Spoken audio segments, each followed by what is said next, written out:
Taking over control, can you feel it? Our bodies moving closer, is it real?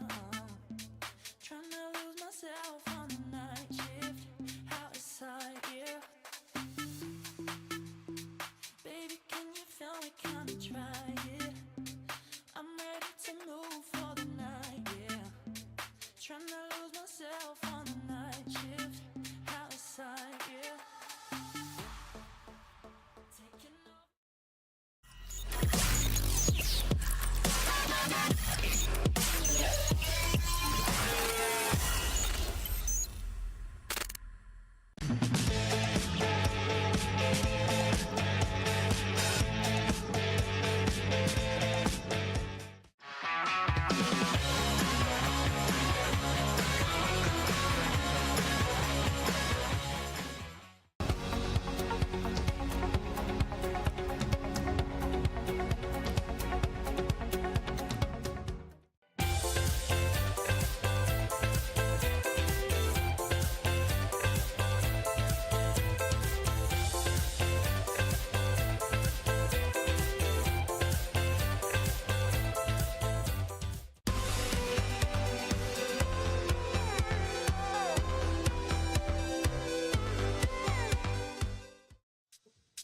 What's up, everybody? It's Yunsu. Hello, everybody, all of my survivors in Free Fire.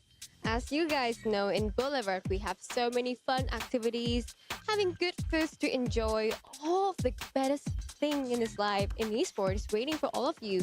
But today, I'm right here at this very futuristic place, beautiful place. How do I call it? Aramco Sim Arena. Right next to me is a simulator racing gaming. I really want to try it, but I'm wearing a dress, but who cares anyway, right? So I'm gonna first try my... Alright, headphone please. Oh. Alright, gonna start my game now.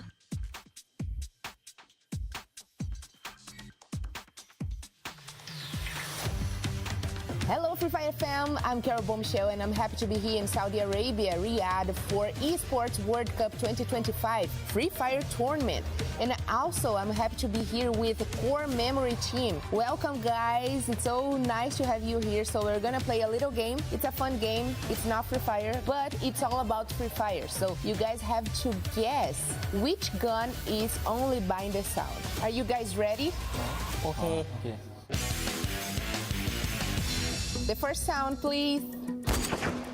ได้ยินแต่มันคืออะไรวะมันคืออะไรอะ เสียงปืนนั่นแหละ เสียงปืนอะไรเสียงปืน จะ แต่ รู้ มัน ไหม แป ล่ะ ลกๆวะ ก็มันเปิดแค่เนี้ย AK เหรอวะไม่รู้วะ หรือมันเป็นลูกซองยาวต่อไป AK ใช่เหรอ AK อะ มั่วขา98ขา98 Almost. Okay, I'm gonna give you one more shot. ไม่รู้ว่ะขา98ไอ AWM No. You guys said like the two snipers, which is good. It's kind of similar, but it's SVD. SVD อ๋อ SVD อ๋อ มันไม่ใช่สนามนี่หว่า เสียงมันแบบวิเดียวอะ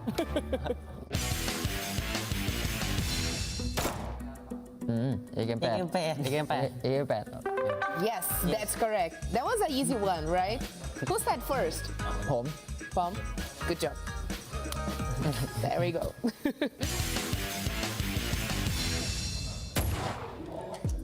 เฮ้ยชื่อไม่ชื่ออะไรวะ ปืนพกคู่อ่ะปืนพกคู่ เป็น อะ 197เหรอไม่ใช่ดิ ใช่ปืนลูกโม่อะ ก็นั่นแหละมันชื่ออะไรเนี่ยแบบพูดเป็นลูกโม่แล้วสิมันเป็นปืนลูกโม่อะ A little bit confused. ปืนโม่คู่อ่ะ You cannot remember the name of it. Okay, just try.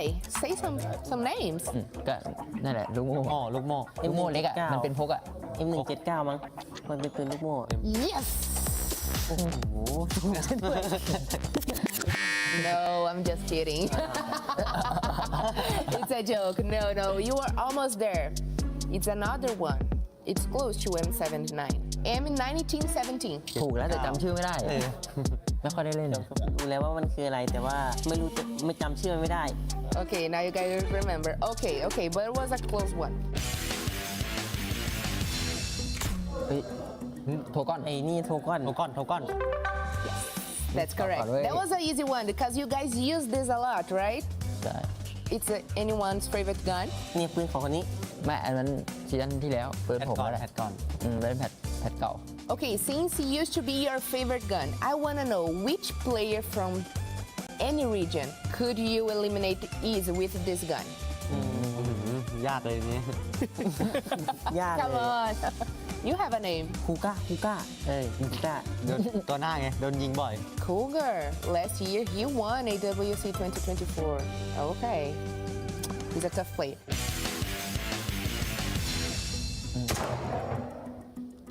ทอมสัน Thompson. Yes, that was an ไม่อ easy ยู่ใน one. ที่แล้ว Easy. easy Okay, next and last one. พันยา อันนี้ท่าพันยา พันยา เป็นพันยา เป็น เฉ เสีย ย งพันยาไม่ใช่แบบ เสียงพันยา ปืนอะ ๆเออ Exactly, mad kid. Okay, that was an easy one. I think you guys have a good ear. Thank you so much, guys. I hope you enjoy your stay here in Riyadh, and I am excited to see you guys in action for Free Fire at the Esports World Cup 2025. And that's all. I see you.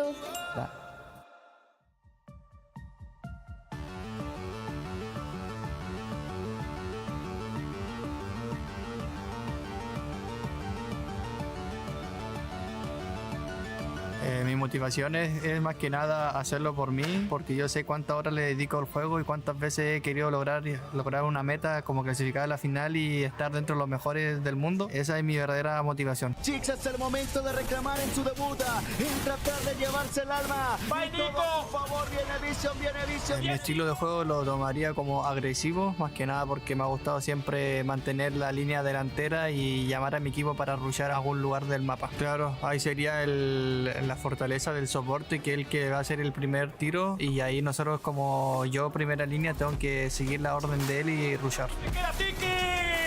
De castigo, le demos una crujada. 2 contra 2. De nueva cuenta, Andrés domanan hacia el suelo, el crono que está activado. De nueva cuenta, la misma respuesta. Nazi compañía da.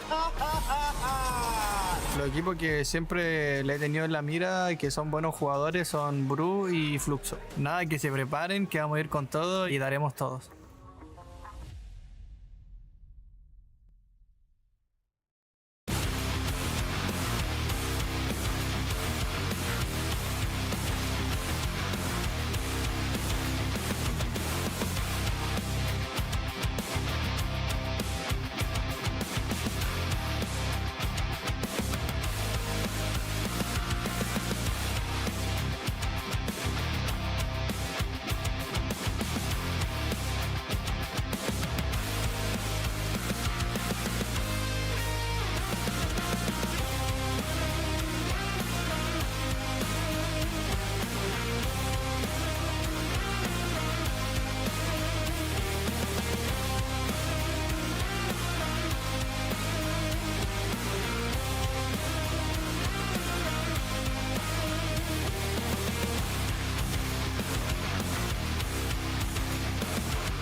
Survivors, it's been a fantastic day two here at Free Fire at EWC 2025. If you missed any of the matches, don't worry, I'm going to have you covered with a quick match recap. Starting off the day, we had a fantastically strong start by Boulevard, who secured the first booyah on Bermuda, followed by LOS securing Purgatory after a really close matchup with Fluxo. For match number 3, we had Vitality securing Kalahari in a surprising turn of events. For match number 4, Core Memory secured their first ever Core Memory here at EWC with their first ever Booyah on Alpine.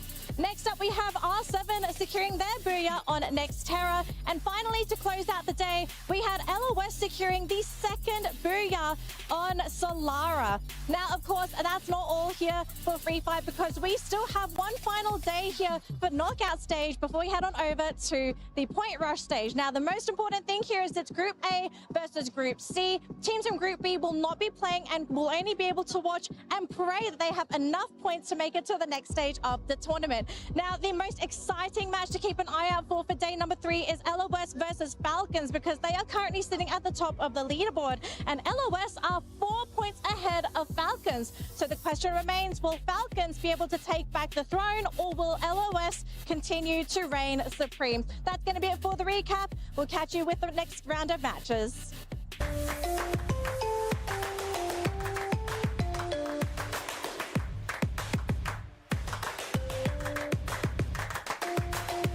Level up your gaming experience with over 8 billion playlists, only on Spotify, the official audio streaming partner for the 2025 Esports World Cup.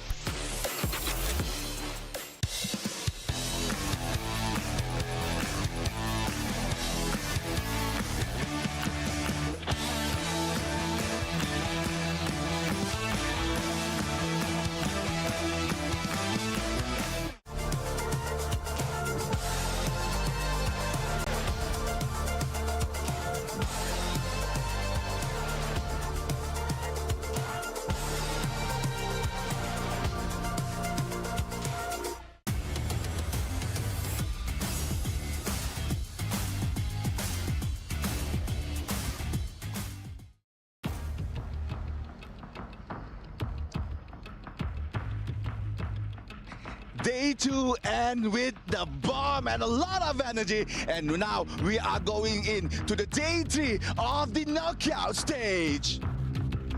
Let's freaking go!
Welcome back, survivors, to Free Fire at EWC 25. My name is Danielle. I'm going to be your host for today because we are reaching a brand new climax here at EWC because we are at the final stage of the knockout round here for Free Fire. Now, I have to welcome my panelists. We are all very excited for these games because we have teams from Group A and C ready to go. Teams from Group B, they've completed their matches. Welcome my panelists, Raja, Neptune and Gideon. Welcome to my panel. It's great to have you all here again. We've got some really great matches. We have a very tense moment for one grouping because they don't get to play anymore. Well, I'm really happy to be here and I'm very excited to find out which it will be the 12 teams that will, pass through our knockout stage directly to our point rush. So I'm pretty excited to it, and I want to know if Los will do the same strategy that they did in the last match, like yesterday. Yeah, I'm real excited as well, and also happy because by this time, we have those numbers already. We have the data from all the teams, and I'm looking forward to them really showing up right now to complete the mix. I think personally for me, at least for Group A, expectations have been set. They played on day number 1. They got a couple of points. Sure, that's great. But here in day number 3, this is their final round of play. They must have done their homework because Group C came out swinging in day 2, knocking a majority of the Group Bs down when technically they were looking for even more points. Well, I know the teams, they're rearing to go because they are making their way to the venue right now. We're going to have a quick look at our Jamal Motorsports player arrival cam. Teams are leaving the hotel, they're boarding their shuttles, and basically this is their last moment to themselves to have their group discussions, to discuss any final strategies before they make it to the main venue at the Boulevard. And of course, we do have a number of favorites coming into their vehicles. Okay, panelists.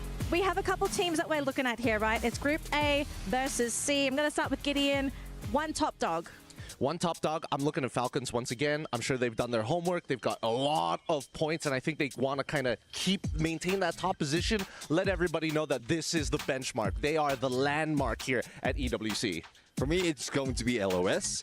They really showed up, and I don't think they're going to slow down. They don't have that curse that we usually talk about when it comes to the knockout stage, and they need that that aggression as well to undermine the mindset of the opposing teams. Well, I agree with you, and I have high expectations in R7-2, R7, Los, and I think Falcons, they are kind of, you know, they are still chasing, I mean, they want to keep the trophy in their shelf, so they will show a great show, they will show a great play for us today. I hope so. Well, let's see if they can keep that trophy because I know everyone else wants it. Now we do have our Kidia top plays ready to go, so let's have a look and see what were our best plays on our day 2 matches. And gentlemen, ladies, we did have some really exciting matches yesterday because of course Group B, again, we keep saying it, they had to basically play their absolute best yesterday because it was their last chance to grab those points. Absolutely. I think, you know, big standouts in terms of some of these plays. You might notice that Loss is going to be part of a majority of them. However, I did notice, I mean, between me and Raja in the back, we saw talking about like, yes, LOS is getting a lot of points. Why are they taking out other Latam teams? What's going on? Yeah, I guess it's because you did mention there, Raja, that, and even in the video coming from both teams, it is a rivalry between them. And I don't think it would stop because they're just in EWC and introduced with other regions. I think they want to deal with that here and then the rest of the teams as well.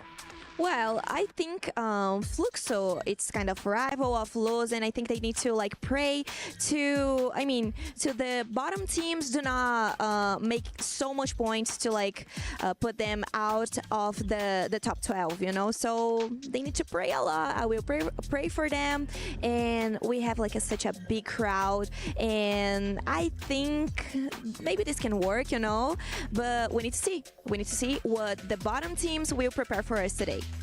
Well, I would love to see some surprises coming out from our bottom teams. We do have our Crunchyroll reactions ready to go as well. Let's see some of the emotion that is happening on the main stage. And obviously, we're going to be seeing a variety on the screen, right? We see despair, we see excitement, we see happiness, we see determination.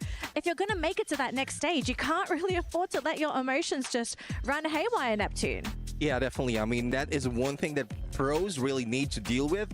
Emotion will be thrown out the window. Just focus on the strategy, focus and make sure that you are clear on your goal, clear on your communication. Because at some point when you put so much emotion that, whether it's excitement or sadness, and it will throw off your game. I think it all comes down to balance, right? You don't want to be too hyped, as you said, but you also don't want to be feeling negative throughout the games and matches, which I think, you know, a really great example we saw up on the screen was Core Memory. You could see that Cougar, as much as you could see him wanting to go above and beyond, he's just trying to keep it chill. He took off the glasses. He's looking at his teammates, guiding them, even though he's already down.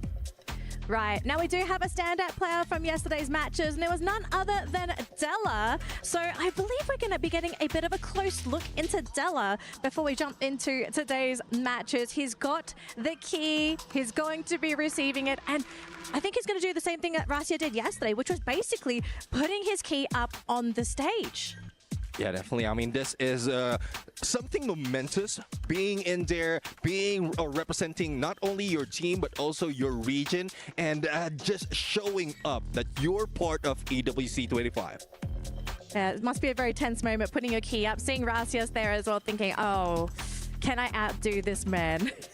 I think the best part of it all, oh, please, we need to see it. We need to see the hydraulic press come into play, because I think that's what all these players are looking for. They're just like, give us a chance, just one go. I don't know if you want to look forward to it, because the question is your key going to survive or is yours going to be crushed, right? Because 6 keys are going to be crushed at the end of the day. So it's a really tense moment. You're kind of praying here that, you know, your key stays intact. Sure, you won't get it back yet, but there's a good chance that you're going to be the winner. You keep your key and you take home 3 other keys. Okay, I have a very big question. Maybe the answer is very obvious, maybe it is not. If you were given the chance to take 3 keys from any teams and they were crushed, whose keys would you want? Oh, that's a good one. I think, tell you what. We got to get the top teams here. I would say that I would take BRU, I would take Fluxo, and I think I would also take Hotshot Esports as well. Gotta get that representation. Gotta get a little bit of everybody. Diversity. Yeah. I mean, if it's any team, regardless of what placement, what standing there are, Falcons, they were the champion. We have Fluxo, sorry, because there's also the global champs. And I would say Burim United, because they have been intimidating from the start. I will keep your answer, but I will change Fluxo for, let me see. LOS. No, I'm not trying to create like a... Yeah, hotshot. Yeah. I don't want to like improve the reviver. You know, I don't want to improve it. I need to be like neutral about it. Got to make sure that the knockdowns stay down. You know, no revives at this point. I'm glad we have a balanced panel, right? We have peace and chaos at the opposite ends of the couch. Love you all so much. It looks like we do have an STC Club Championship update in case you guys did not catch this yesterday. Now, of course, we do have the match schedules for all of the games here at EWC as well. So if there are any game titles that you are keen to actually keep an eye out for, here's the completed schedule and what weeks they're going to be played on. So mark your calendars, pick out the dates, and pick out your favorite games and get ready to cheer for your favorite teams and your favorite players. Now, at the moment, we are currently on the week 2 schedule. So we have League of Legends, Free Fire, Dota 2, and Mobile Legends happening at the exact same time. So if you also watch these other games aside Free Fire, then definitely check out the streams for those corresponding matches and games as well.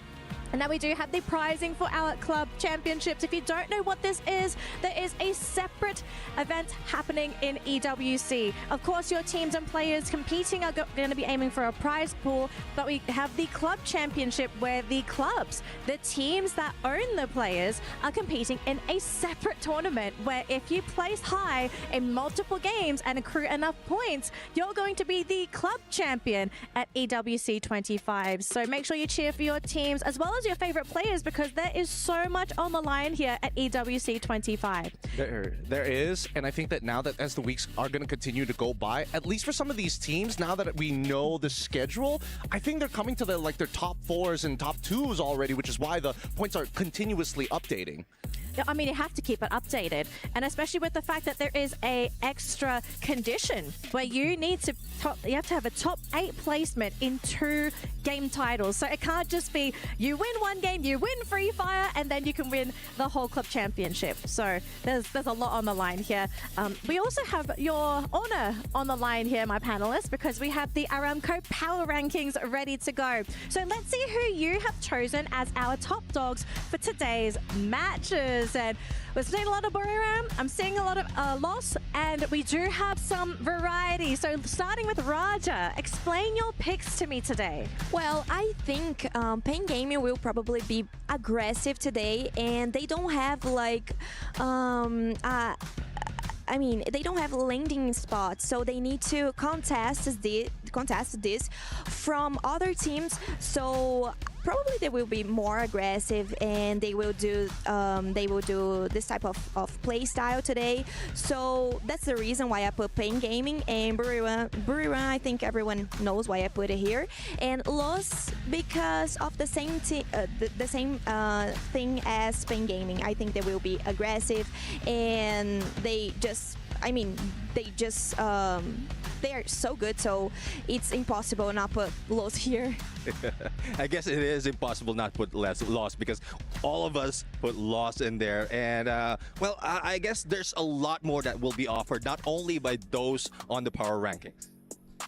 I feel that as much as we all put like very stable, why didn't anybody put Falcons? They came That's up. what I was gonna say. I was like, there's only one Falcon up there. What's going on? I don't know what we're thinking of here. I think I'm done about Falcons. I don't want to keep like seeing the names like and appear like Falcons drop it like a player. I'm done about it. I want to see like other teams. Raja, you know? I have to say, when you leave the venue, be careful. You might get swooped. I'm just saying, you might get swooped by a couple of Falcons. But I mean, they are like top 1, right? So I think that's not a problem. Are they going to stay at the top? That's what we want to know. Exactly. But I think they are like safe. Okay. Well, I mean, we've spoken quite a lot about Falcons, but it looks like we do have an extra segment for you guys. We're going to be taking a look at the character building of Lost. Let's check it out.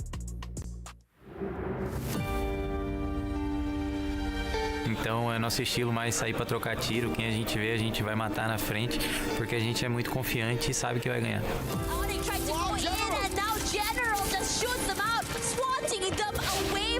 O rival vou colocar como o Fluxo, né? Que eles são os campeões mundiais atualmente. It's only Brazil.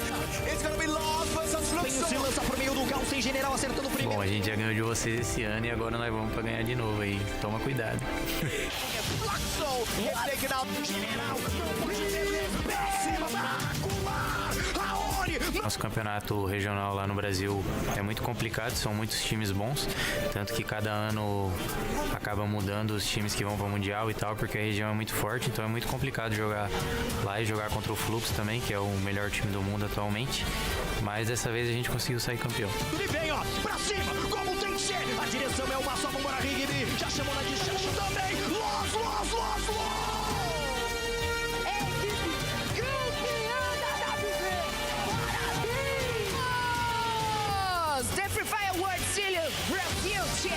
A maior motivação é saber que o título que me falta é o Mundial, sabe? Porque a gente já ganhou bastante, ganhou de tudo já. Campeonato Brasileiro, Continental, a única coisa que tá faltando mesmo é o Mundial. Então a gente vem bastante motivado para ganhar esse ano, se Deus quiser. Então para se provar, a gente tem que ser campeão aqui e vai ser dessa vez.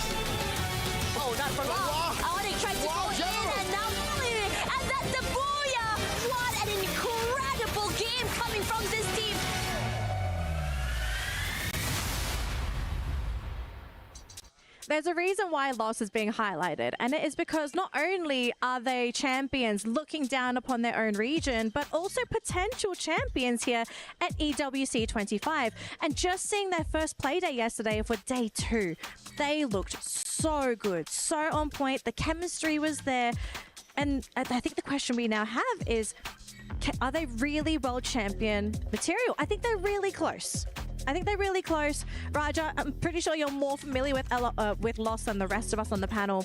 What is it that Lost does that makes them such a high quality team? Well, I saw an interview and I also wrote it down here. I will say like the general words. Well, he'd say that they are really confident with the players' individual skills because they already have like one of the top 3 rushes, rushes from Brazil. But when they need, they know how to play it safe. So I mean, they can adapt in every type of play style. So they can even beat Asian teams, and they are not even used to it because, well, they do not play that much against Asian teams, but they also can do it. So I think they are really capable of, getting the trophy. Speaking of some of these teams now, I mean, if they're coming in looking confident, that's when I get worried. Adjustments are going to be made, but more importantly, being stubborn also has its perks, right? It means that other teams must adjust around you rather than, hey, we got to figure things out. Yeah, back to loss. I mean, from last year, 3 of the players are returnees in EWC. So I guess this is redemption for them. They were almost in there. They were almost in there. If it wasn't for Team Falcons, they could have grabbed that championship. So this is probably one reason why they studied Southeast Asian and the other teams as well, and they're doing so well. Yeah. Now, hopefully, if we can, we would love to see the total rankings one more time before the match begins, because I think everyone wants to know, where is everyone currently standing on that leaderboard? Because Neptune, on the way to the venue, we had a really interesting discussion, right? The odds of teams making it to top 12. Now, run us through the numbers. Who do you think is most likely to make it through, and who may just make the cut? Yeah, I mean, just running through basic calculations first, if we look at the teams from ANC, double their scores, and it's only Virtus Pro who might be able to go and take over against Alpha 34, who's currently the bottom of Group B. But there's still also some risk for Hotshots right now, because once I did some simulation, Hotshots was just ending in there on the top 12, and it's a potential that he can be thrown out. They can be thrown out of that top 12 spot. But for the rest of the teams, 3 simulations has been done. The result's always the same unless they really pump it up for this day. Yeah, so it seems very top heavy for teams in Group B. Well, we're going to have to see what happens there. But one thing we do know is that we have an interview lined up with Boulevard. So let's see what Boulevard have to say before they kick off their first match today. Hi everyone, it's Yunso and welcome to our interview with Boulevard United Esports from Thailand. Hello everyone. So yesterday you guys already have for yourself a first booyah, but after that everything seems to be very slow down. It's feel like flick off. What happened? ก็เมื่อวานนะครับเราได้บูย่าไปแล้ว1รอบแต่ว่าหลังจากนั้นเนี่ยรู้สึกว่าแบบทุกอย่างคือแบบดูช้าลงไปหมดเลยดูเหมือนเป็นขาลงหน่อยๆไม่ทราบว่าเกิดอะไรขึ้นบ้างครับก็ ผิดพลาดตอนแบบว่า move นิดหน่อยครับผม move เข้าวงอย่างเงี้ยครับผิดพลาดกันเล็กๆน้อยๆก็ไปปรับปรุงก็แก้ไขมาครับวันนี้ก็ทำไม่ดีครับ So I think it's kind of like butterfly effect because after we got the first booyah we have made such a small mistake over and over again. For example, like we are moving into the last circle like a bit too slow, so everything went down from that point. Alright, I understand. So yesterday it's just a little small mistake, but I think today Boulevard will come back stronger. So what is your goals today and what are you expecting the most for today's match? ก็วันนี้คิดว่าจะเป็นยังไงบ้างครับแล้วก็เราเตรียมพร้อมยังไงมาบ้างครับ ก็ครับเตรียมพร้อมก็เราก็ได้มีการซ้อมข้อที่ผิดพลาดอย่างหนักครับแล้วก็วันนี้เราก็น่าจะทำเต็มที่น่าจะผลงานน่าจะออกมาดีครับ So we will try our best in today's matches. So after yesterday match, we went back and keep looking into one by one of our small mistakes that happened during the games, and hopefully we already fixed all of them. And let's see what's gonna happen in today's games. I think today's Boulevard is gonna be okay, like usual. They are king of Booyah, so they're gonna make it into the quarter stage and of course the grand finals. All right. Okay, so how do we say fighting in Thai? สู้ๆ Okay ค่ะสู้ๆนะบุรีรัมย์ So to Boulevard fans out there who might be a little concerned after their performance yesterday, they're not moved, they're not shaken, but they do understand what happened yesterday. So it was quite surprising. According to them, they made a couple of mistakes, and that was really why they fell out of the grouping. I think originally we kind of thought it was just a grouping incompatibility. They just couldn't play their game. I don't know about the mistakes, but it seems like they don't want to take the lead in the knockout stage. They don't want to show all their cards yet because they're preparing it for point rush as well as grand finals. Yeah, and I think for the most part of it, even though it's small mistakes, it's only still 60 amount of points is still pretty good. It still puts them in contention and definitely for a position for top 12. All right, ladies and gentlemen, thank you so much for sharing your knowledge on these teams. It looks like we are basically ready to go here for match number 1 between groups A and C. Teams in Group B, they can only look on and watch and hope that they've earned enough in their previous matches. But I think we're ready to fly on over to the main stage. Survivors, let's head on over to game number 1.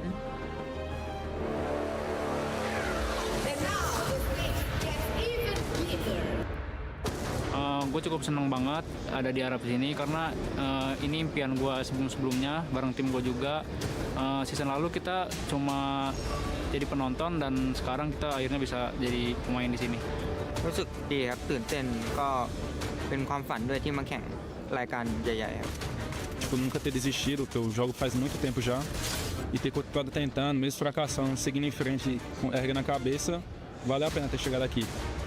Latihan mungkin ya, latihannya lebih keras lah ditambah. Terus kayak saling percaya satu sama lain, saling nguatin lah satu sama lain. Yangมีครับยังไม่ได้ใช้แผนหมดครับ Tentang semua tim di sini ya pastinya jago-jago lah ya. Ibaratkan kayak ya ini udah masuk World Champion, pasti semua di sini yang terbaik lah.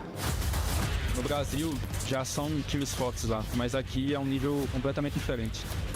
Cada erro, tipo, por mínimo que seja, puxa muito caro aqui. รู้สึกว่าปลดล็อกอะไรหลายๆอย่างครับปลดล็อกหลายอย่างเลยสไตล์การเล่นเราด้วยวิธีไฟท์ทีมใช่ครับ A cada queda tentando jogar como se fosse a última e tentando o melhor resultado. ที่เราได้บูย่ามาแล้วเจอกันต่อรอบชิงครับ ก็ปล่อยผมเข้ารอบชิงครับเชื่อมั่นในตัวผมครับเดี๋ยวผมพาชูถ้วยครับ Sampai bertemu di final nanti. พวกเราจะเอาแชมป์กลับประเทศไทย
Welcome! It's time to get day 3 of knockout stage is started. Group B wrapped it up yesterday, and what a show it was, huh?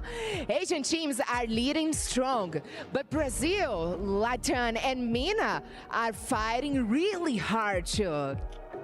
Today, it all ends, my friends. 12 teams will rise and move on to point rush on the road to the grand finals. Stay with us, feel every second. This is where Free Fire history is made.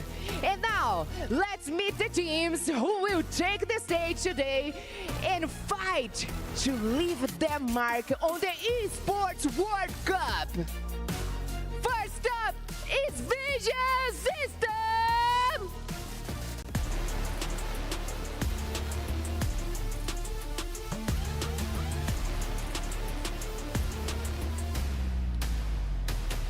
RRQ!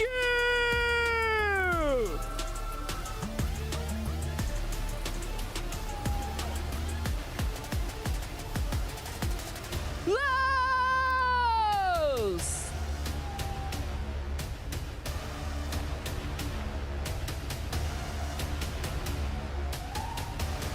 Virus Pro!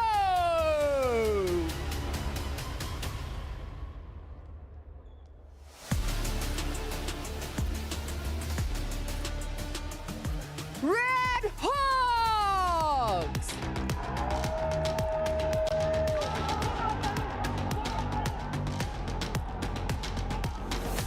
Onyx!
entrance, the Kidia Esports Arena, it's open.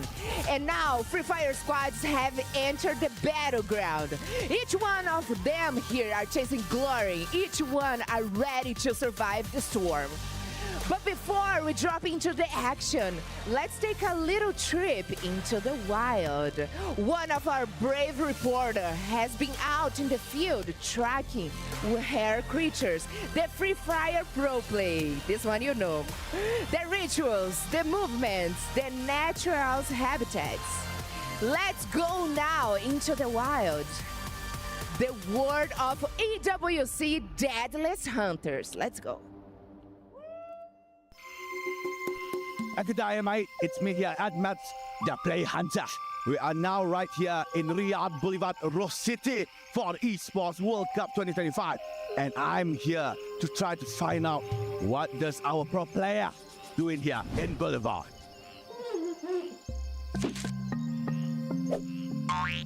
It seems that I'm lost. Can't seem to find anyone here. Could we find a pro player here to see what they're doing? Where are they? I still can't see them. I think the map's broken. Maybe here? Oh, crikey. Spots a few pro players walking. Not you. It looks like they are entering some sort of an arena. I think we should go. Let's go, let's go. Let's find out what are they doing.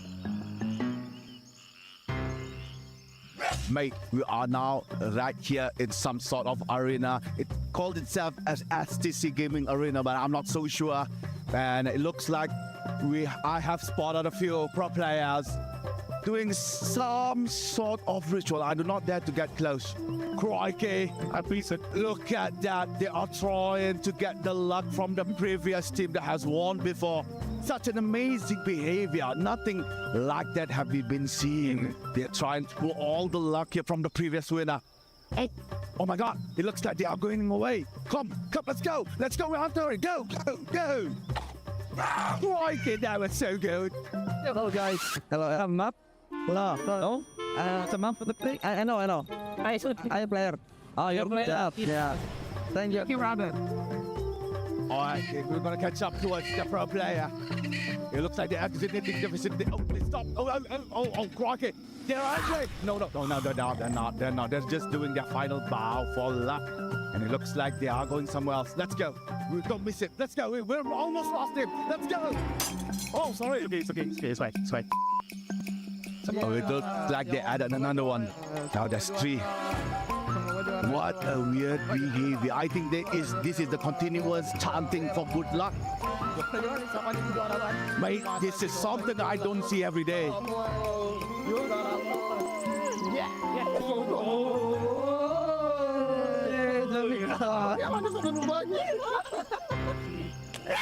Croc, it looks like they have done their ritual. They have went back to their habitat. And that it's all here at Boulevard EWC 2025. I'll see you guys later. Danger.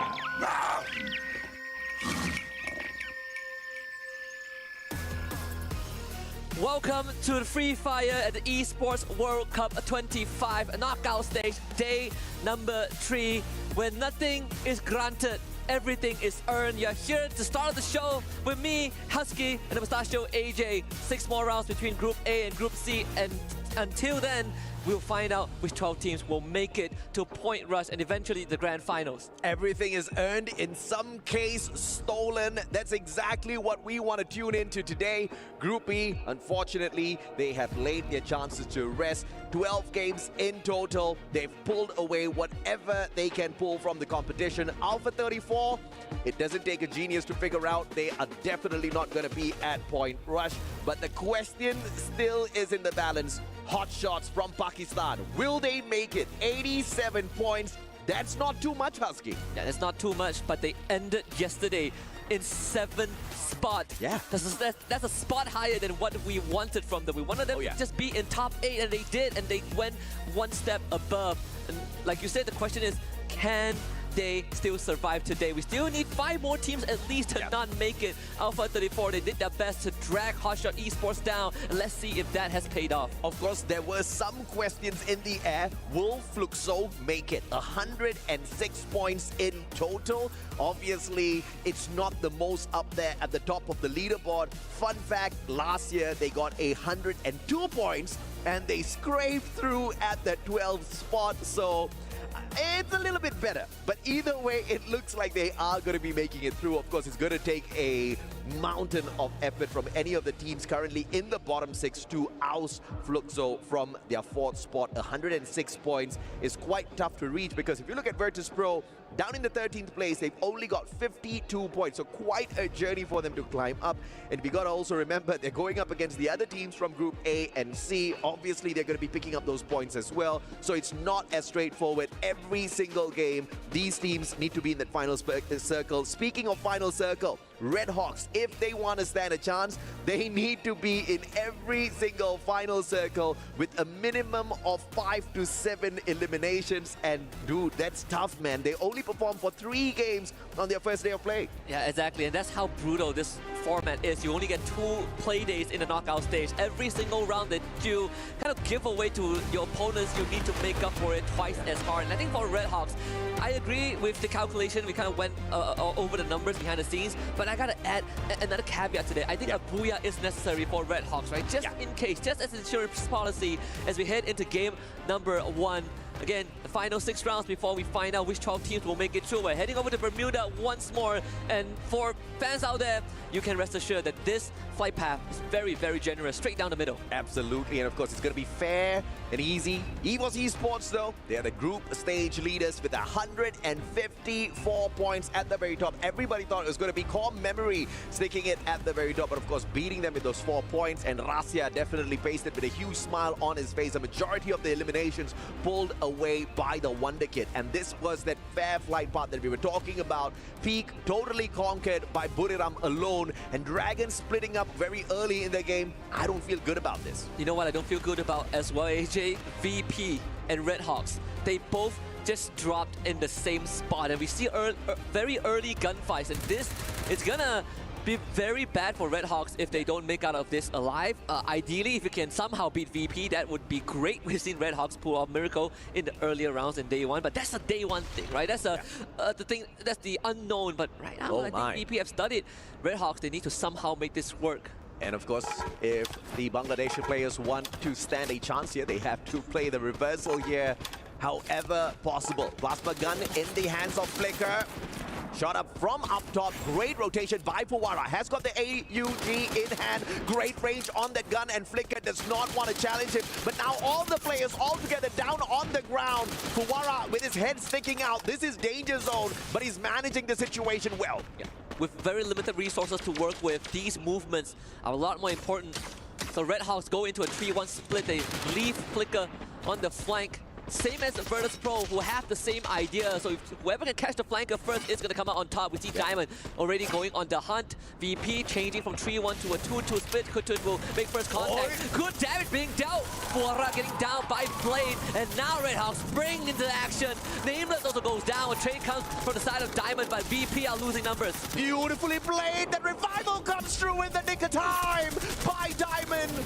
And he's going to get sprayed down. What a save coming on through. Expos is there with the double vectors as well. Great rate of fire. Damage not too much.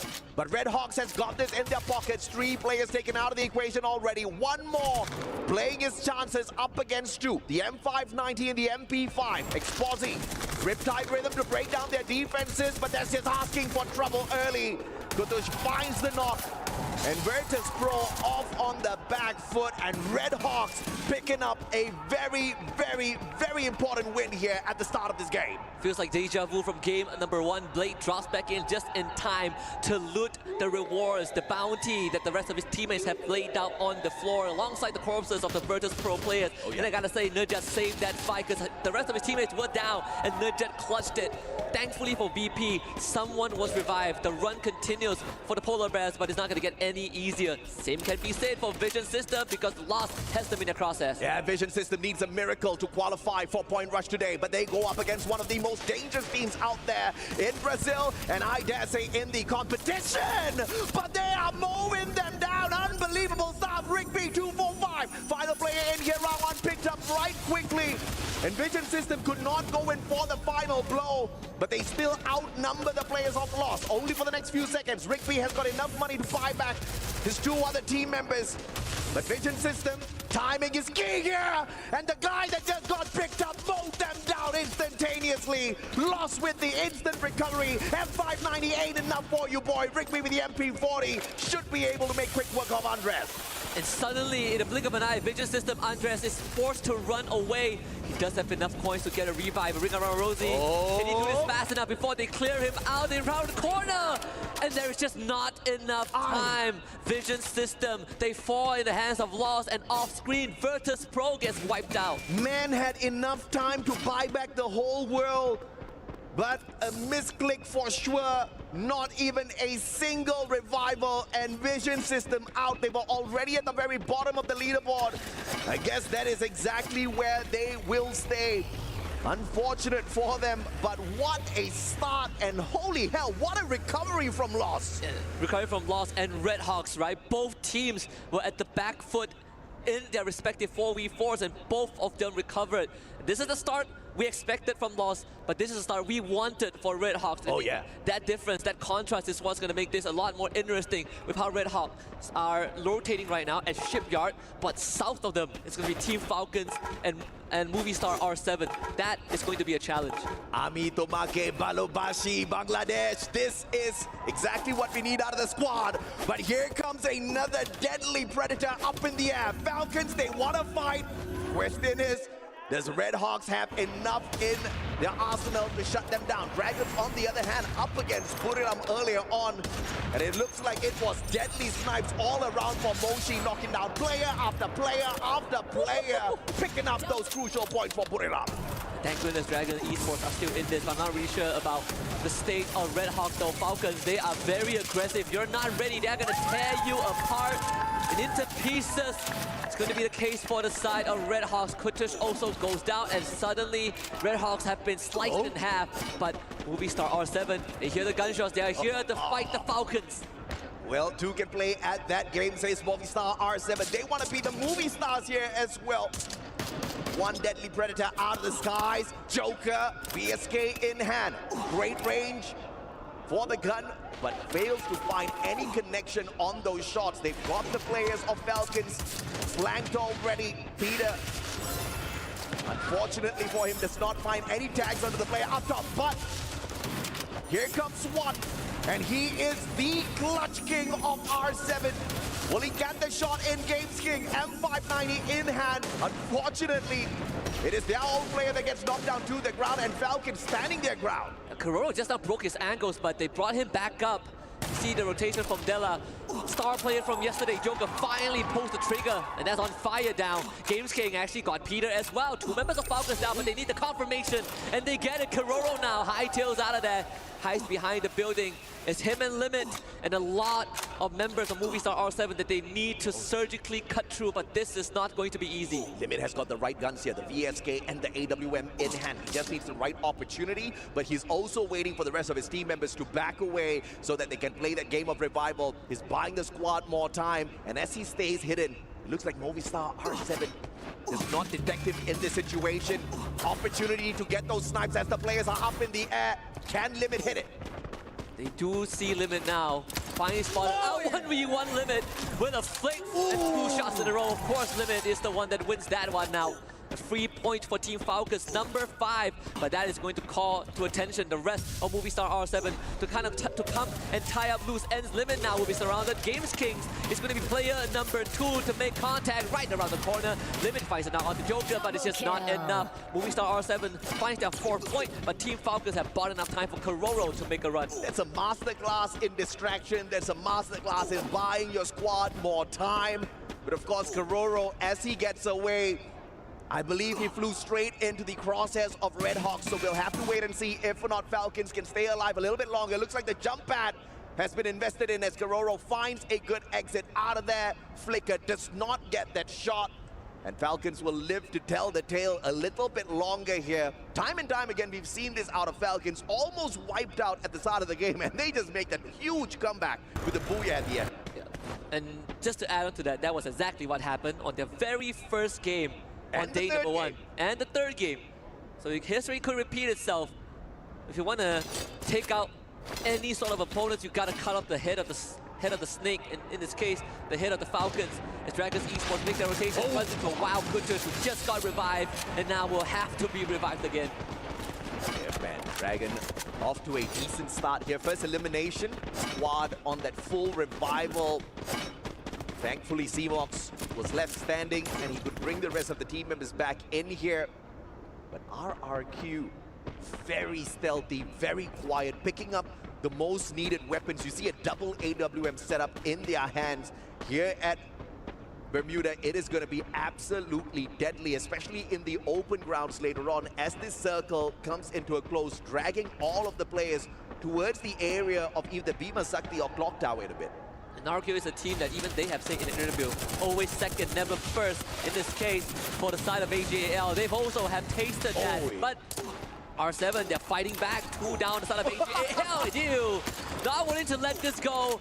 He has a lot of memories, past memories on the international stage, and this is going to be one that he refuses to leave in regret. The rest of AGAL gets back up. Movie star R7's forced to run. Oh, what a damn backup that was, due with the instantaneous shot as he whipped out that AC-80. But now, Chinoy on the chase here. AC-80 in his hands. That Oscar, that Valiant Dash was just used. So he doesn't really have an option for a last-ditch effort for the defense. But thankfully, AGL does not want to stand by and play around with him. Hex has an opportunity to go for a revival, but the man's absolutely broke now. Not just broke, he also does not have any medkits to work with. The blue is going to be the one that takes him out if this continues. So he's desperate to find any sort of resource, any sort of coins. It's going to be a race against time. As lost, they actually picked up a member from Team Falcons earlier on. The Falcons now down to 2.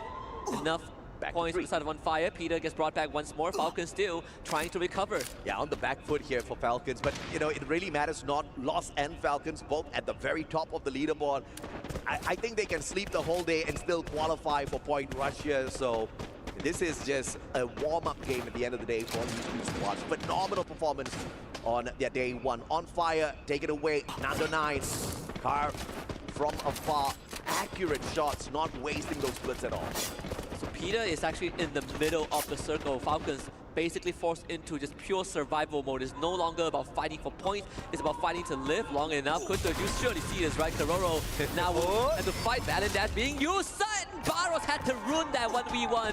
Aye, what was that? Valiant Dash did not find the connection with the glue walls. Tried to use him like a Tatsuya. Put himself in danger by turning his back onto his opponent. Easy knockdown. AGAL though, in shooting distance. Karoro's going to be in a lot of trouble. Has the M590. He's going to break down the glue wall, but Payne is going to be keeping AGAL a tad bit distracted here. And View takes that high ground position. He wants to flank around with those snipes. Question is, can the rest of them squeeze themselves in? Because this circle is starting to hurt. Yeah. Double Reparator being used early on. Barros trying to provide support fire alongside Dew. As Motovia slowly falls behind, but unfortunately for the rest of Payne, they might have to force a contact. As Peter gets dropped now into incredibly low no-duck as well. They do manage to heal back up, but still not finding any opening against AGAL. Barros now jumps into the time turner. Saifa actually loses his fight, and now they're going to play footsies, but no one does it better than Nodas. AGAL ends up losing 2, and now Peter trying to fight. Taste that, Chinoy. 3 down for AGAL, and Payne survives. And AGAL, one final survivor here, potentially straight into the hands of Dragons. R7 Della taken out of the equation. All thanks to Peter. And Movistar R7 out of the race in the 10th spot. Spain makes their way up towards that high ground. Dragons remaining silent, not wanting to play a little bit of a misstep here. Either way, when they play that rotation, they have to come across either Payne or put it up, and that's going to be most definitely painful for the Dragons. I'm just going to say that Red Hawks are single-handedly contributing to the revival stats in the game. They have so much revives, but it's good for them, right? Still in the game, but the window is definitely closing as we now turn our attention to Dragons Esports finally making their way towards where the war zone is. Pain Gaming and Laws now fighting. RRQ also part of this conversation. Just getting a knock onto Rigby, but rescue will be here. Rigby should be fine. Playing with the elevation, smartly done here by Lost. And that recovery is going to be instantaneous as well. They do tank a little bit of damage from the blue. That's not going to be too much that they cannot shrug off. Problem is going to be still Peter here, looking for the gatekeep. And I do agree with you, man. Red Hawks, what a performance on the revival so far. We have asked for them to get into that final circle. That's exactly what they're trying for. Now get high, going rampage with the grenade launcher. M79 in hand, taking away one life. Adam down as well. Nejad has got the big guns in hand. Grenade launcher in the hands of Red Hawks is going to give them a huge advantage here. The Red Hawks did lose Flicker thanks to RRQ, who decided to join in as party number 4. The BRU are the biggest winners out of this all. Most players can't even get to them where they are. Get high somehow, getting Blade as Noki wants to steal it but could not do so. Blade falls, Red Hawks down to just 2, and Onyx will have to find a way out of this because Buriram have guarded all the main entrance. And Dragons finding Nejad as well. Unfortunate for Red Hawks, but Pain Gaming makes the exit first.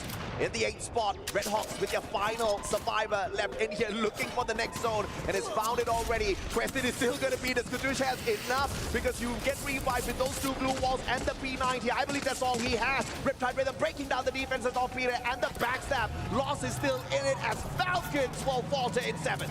Good shot from Mao to stop Haone.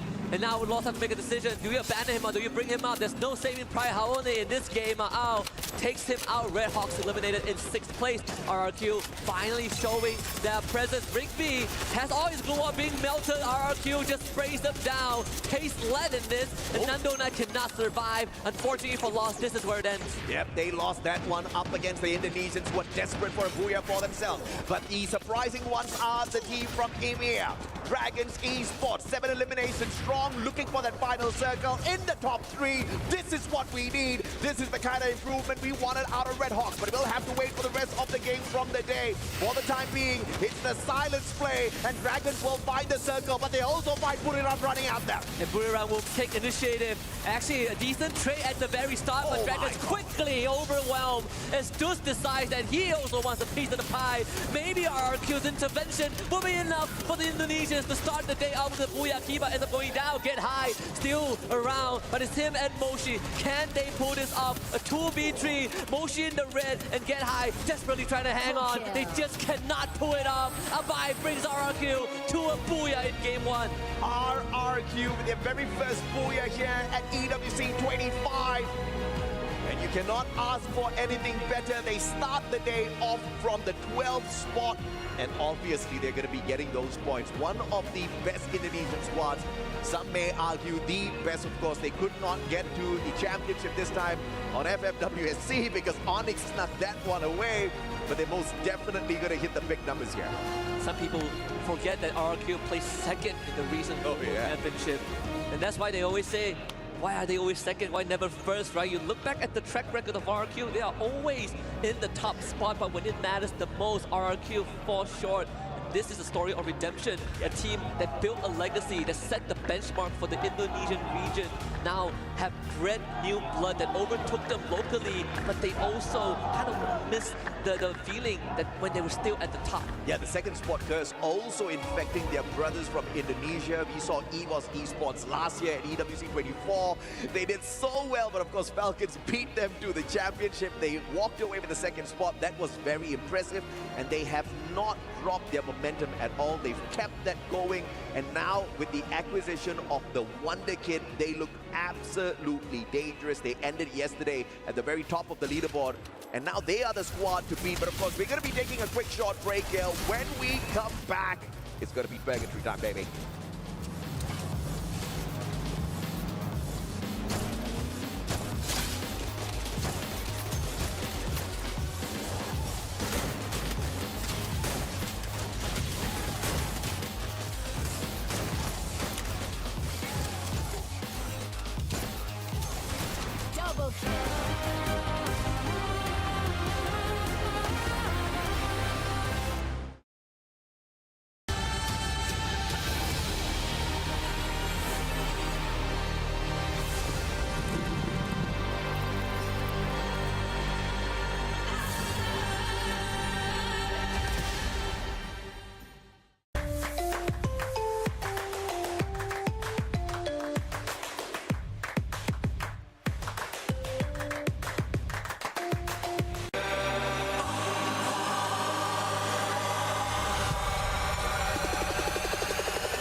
Lihat nih.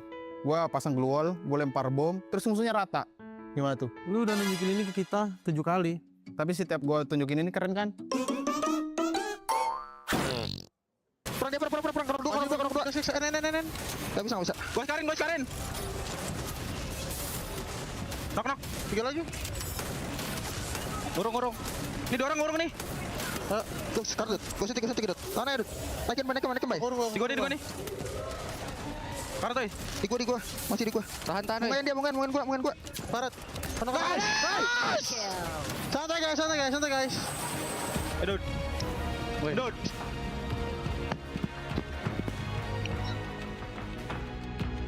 Though RRQ may have started a little bit slow here at EWC 25, they kick things off with day 3 with their very first booyah on Bermuda. And Indonesian fans, I can imagine they are cheering for them at home, in the chat, anywhere that they are, because RRQ, maybe today's the day that they finally come back, because to be honest, they were very, very quiet for their first play day.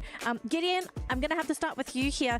What was the major factor that actually brought RRQ back into EWC?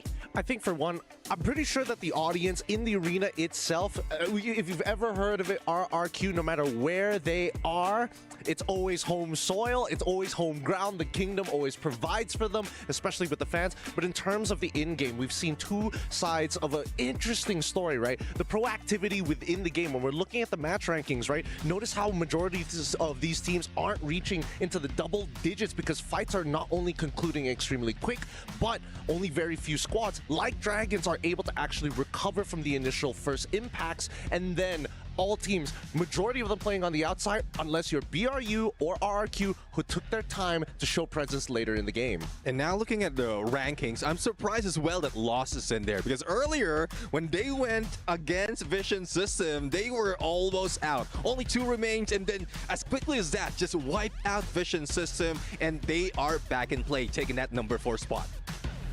I mean, there wasn't even a good idea from Vision because, you know, they are kind of struggling in the tournament. So they can, I mean, try to fight against like one of the favorites to win the title, you know. So there was not like a good idea at all. So I think it's better for them if they avoid this type of fights, you know. Yeah, high risk, but, you know, high reward, right? Sometimes you kind of have to take those risks if you want to keep your spot here at EWC 25. But it's pretty interesting that already right off the bat, we're seeing a very, very quick pace, right? The first 2 days, I kind of feel like the teams, yeah, they were kind of going fast as well, but it wasn't to the degree where everyone was kind of waiting for that third circle to make their move. It was from the get-go, you see people, you smell that blood, they're in your sights. It's extremely evident when we do see Falcons taking the initiative to go, again, proactively looking outside of the ring to fight a squad. They end up winning the fight, especially against Dragons.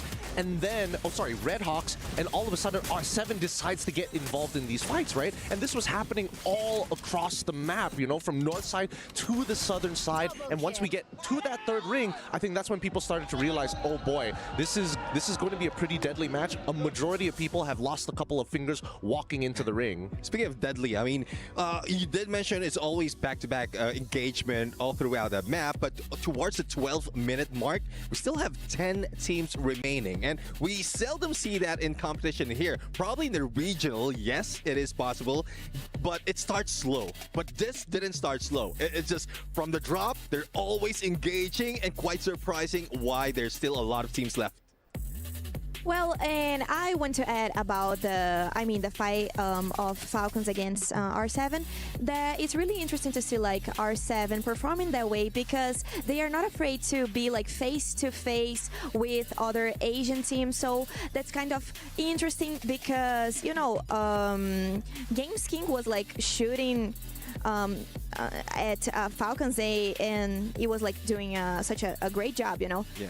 I do agree. I mean, GameSkin is one of the player that's really doing so much. Thus, all of the top damage that has been dealt right here being shown. And I would love to see a lot more from them, but look at the balance in terms of Burim United, damage and elimination. It means that what they're reaping, they're sowing. I disagree. They're doing too much damage. They're not getting enough eliminations. They're pumping out twice the amount of damage we're seeing the other teams are doing. And teams like Dragons, for example, which I'm extremely impressed by, I thought it was almost done for them. They managed to recover, they managed to re-equip, and they also managed to get into what, in this case, the final circle, which is only the 6th ring. Okay, I want to play with the idea because we saw Boulevard having one of the highest eliminations and damage. What if they're struggling to get those eliminations? Like, they're the ones starting the fights, but everyone else is coming in, they're vulturing, they're stealing away those kills. Like, they can't play the game that they want to play. Like, is this maybe a warning sign that Boulevard, though they might be feeling pretty confident coming into their second play day, maybe things are just not panning out for them yet? I refuse to believe it. I think they're just that good. Yeah, I mean, we know for a fact Burim United doesn't start their fight towards the 15-minute mark or close to that. And at that point, they had no choice. So they put in so much of damage, so put in a few elimination, even if they don't finish them up. Right. It looks like we are ready to fly into Purgatory Survivors. So let's fly into match number 2 with Husky and AJ. Purgatory time, baby! And it was a phenomenal booyah from Indonesia, courtesy of RRQ. But of course, seeing EMEA up at the top, seeing the Dragons breathe fire, that's exactly what we want to see out of the squads who are struggling to get into the top 12. But even if they do break into the top 12 right after this, the story would not be over just yet, because down at the bottom 6, all the teams at this point in time are from Group A and C who are in play today. So you have to keep this performance up game after game, Husky. And I think this really puts into perspective how teams like Virtus Pro, for example, right, has had a very weird knockout stage experience so far. They have the highest highs, but they also have the lowest lows. I guess you could compare them to Fluxo. The only difference being that at least Fluxo has a more even average throughout until the end of the last 3 rounds of yesterday. Another generous flight path, you know, we've been a lot more kinder to these two groups in Purgatory, right down the middle once more towards the northeastern side. And Virtus Pro at least this time gets to head to Moat House. Yeah, absolutely, man. And of course, they are not going to be disturbed for the time being. Diamond, one of their key players, has to pop off. The M590, perhaps not having the Tatsuya on their side with the brand new addition, the updates on OB49 has most definitely affected the pacing of Virtus Pro, but everybody had to go through the exact same changes. They just need to adapt a tad bit better. We see the very first circle coming on through here, and it looks like gonna get the final circle somewhere towards Key Lodge and Brasilia later on, but for the time being, Vision System starting off hot up against Onyx, the champions of Southeast Asia. Yeah, the moment you say that, Onyx turns it around and gets a couple of bodies for themselves. In fact, almost wiping out the entire bloodline of PSC this game. Thankfully, Vision System, they do have a survivor. Shix already ran away, but that was as close as it could have gotten. Onyx ended up losing 2 bodies as well, but Zyro instantly gets a revive onto Prime. And also, you look at the radar, Falcons. Day 1, when they did a split, it was a 3-1, 3-5 brigade, 1 a lumber mill. Now today, they dropped all 4 and 5 brigade before splitting up to lumber mill.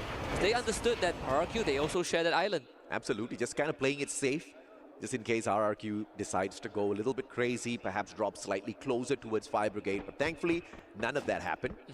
And both the squads still alive and kicking, free to loot up as much as they want.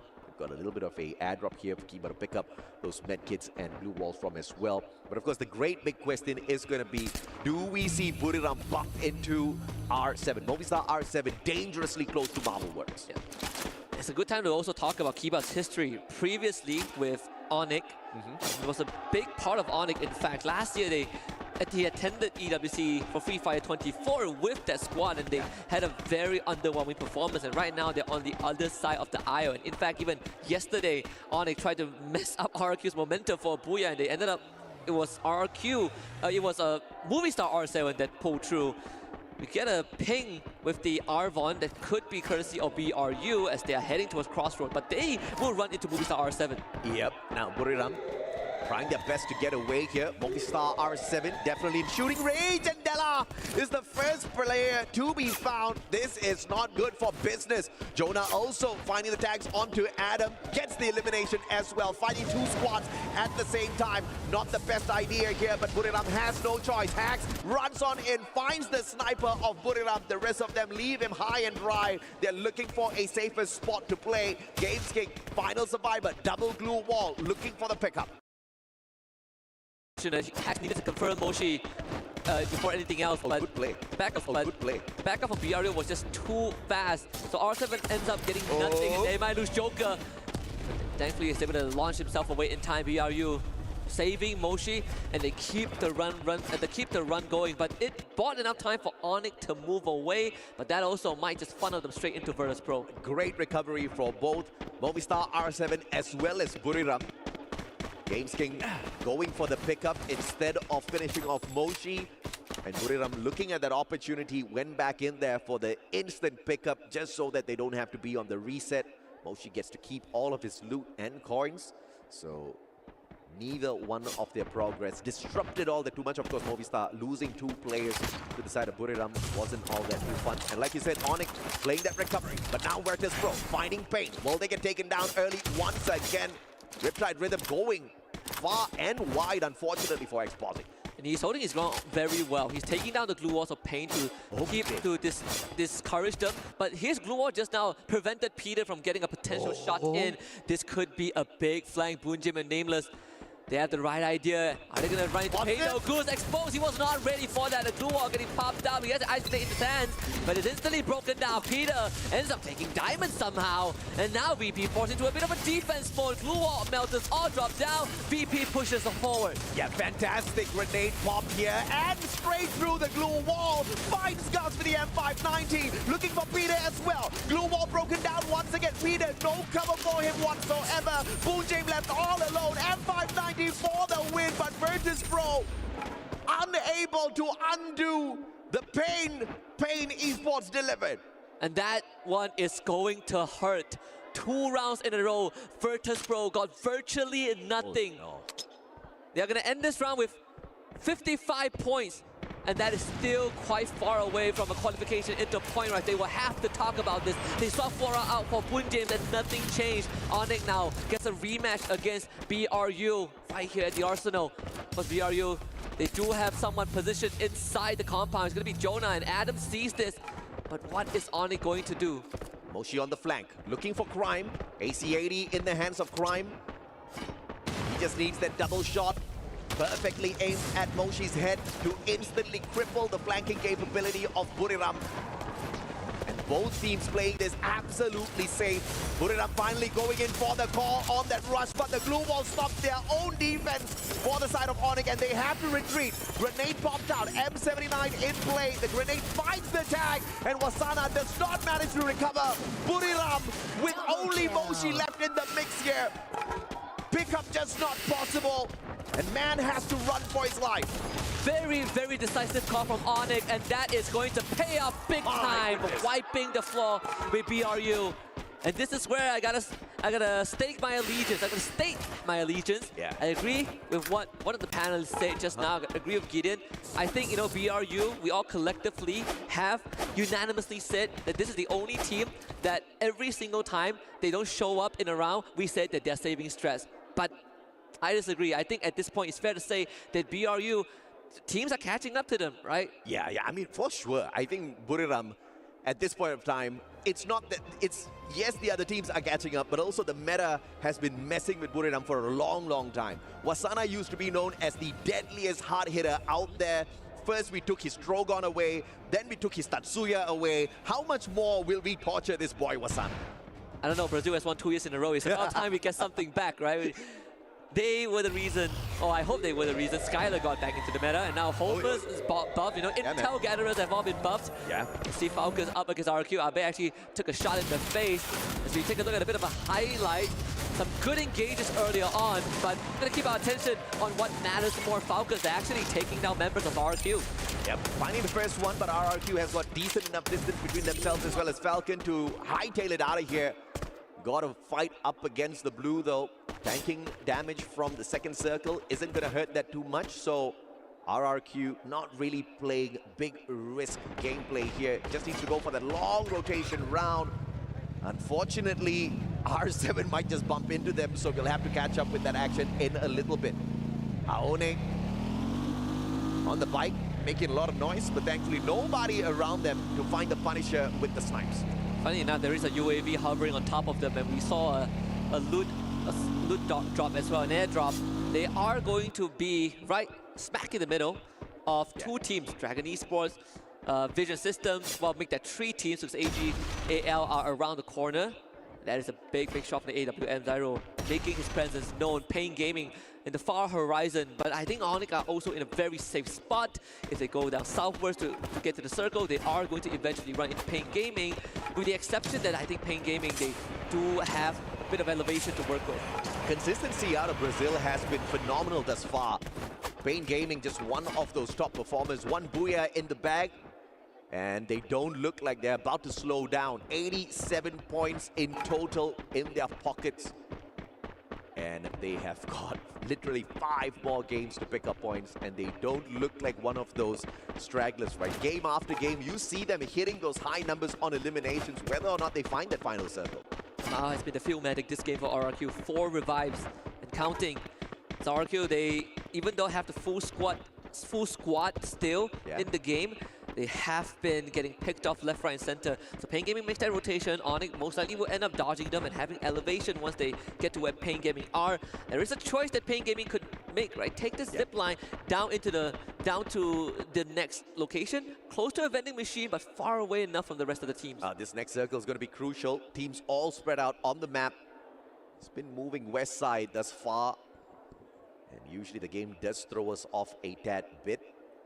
But a high potential of moving just towards the outskirts of Brasilia here. Pain Gaming has to deal with Onyx, whether they like it or not. And just on the outskirts of Brasilia, the circle finds AGAL as well as Dragon. Vision System in there as well, but I don't know what kind of miracle they can pull off here. They just don't have enough points in the back.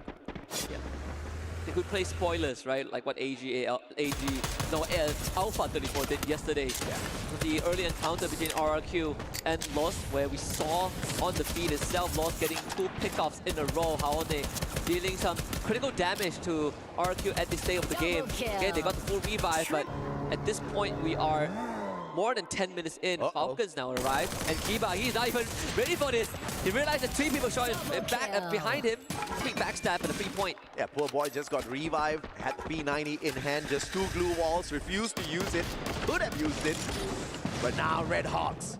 Bangladesh, can you go up against one of the most lethal Brazilian squads out there? Glue wall melters all laid out, but Flicker, the flank just not working. Riptide Rhythm breaks down absolutely nothing has lost. Pulls the long flank around the right-hand side, down towards the lower ground. Red Hawks pulling a very quick trick here as they fake a lower ground rotation, but they stay up towards the top. Lost not falling for that.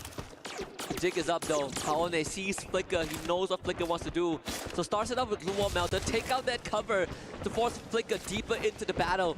They want Red Hawks to fight honest, not dirty from long range. And that's where Lost thrives the most. Rigby, Raja mentioned multiple times, top 3 rusher of Brazil.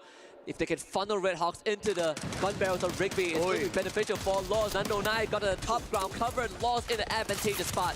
Yeah, Kutush. Fingers crossed he's got that Super Med in his hands. Nando 9 taken out of the equation. Great play by Blade. But now here comes the reversal as well as Hanaram finds Kutush. Blade down on the ground as well. Revenge is sweet and pretty instant. And Red Hawks will falter in the hands of Lost. Lost came in prepared. That was exactly what they wanted to achieve.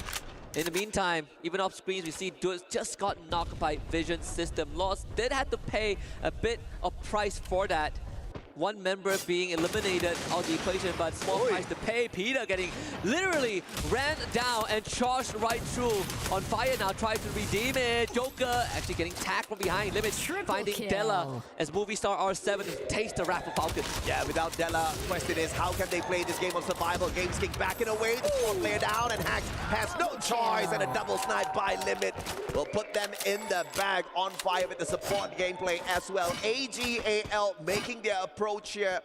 And Falcons need to play the scaffold. Do they play the circle or do they go hunting for the players of AGAL? Either way, RRQ lies awaiting them inside the next circle. And Falcons with that wipeout freeze up their rotational path. And now they're gonna kind of fast track that. Instantly punish. Andrex is the one that spoils the party. And Abai, just stay still, my little boy. Do not make a move. Wow. Because Vision System are making their presence known. Falcons distracted. Andrex once more with a second collection. Deal steals that away. But Kororo, too late to realize that they made a grave mistake. Abai just needs to wait. I said Vision System needs a miracle. You said Vision System needs to play. Spoilers, they are doing both. 7 eliminations strong. Vision System needs to avoid that circle though, flying straight in towards Dragons Esports. We need to catch up with Dragons in a little bit because they are getting a tad bit too comfortable here. Lost on the other hand, they don't have the numbers, and RRQ surprisingly out in 8th. Oh, that was pretty funny. Kororo turned around, did a 360 and saw him and just blew him up. Another fire Vision System now against Lost. Rigby actually getting gunned down. This is not panning out the way that Lost wants. The 10 elimination. The blue wall goes down. Vision System showing up late, but not too late. Lost is out. Oh, I don't know if it is not too late, but it looks like they are wrecking some of the opportunities for the big squads here. Dragons now looking for Vision System. And they had the vision to strike early, but the solid blue walls erected to trap them in the container. They back away. Vision System, though, tossing in those grenades is going to be crucial at this point. Dragons will pull up their own blue wall to avoid the damage. This is going to be a heck of a confrontation. I don't think we've seen these two teams duke it out 4v4 until this point.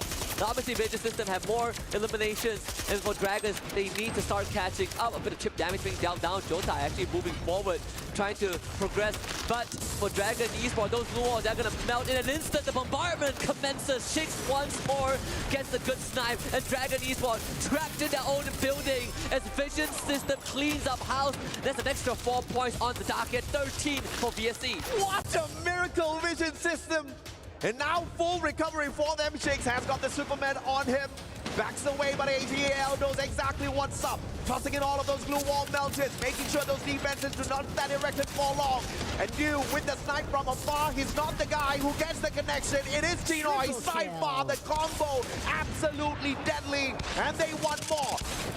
Flirting with the blue, and Shix makes the wrong decision.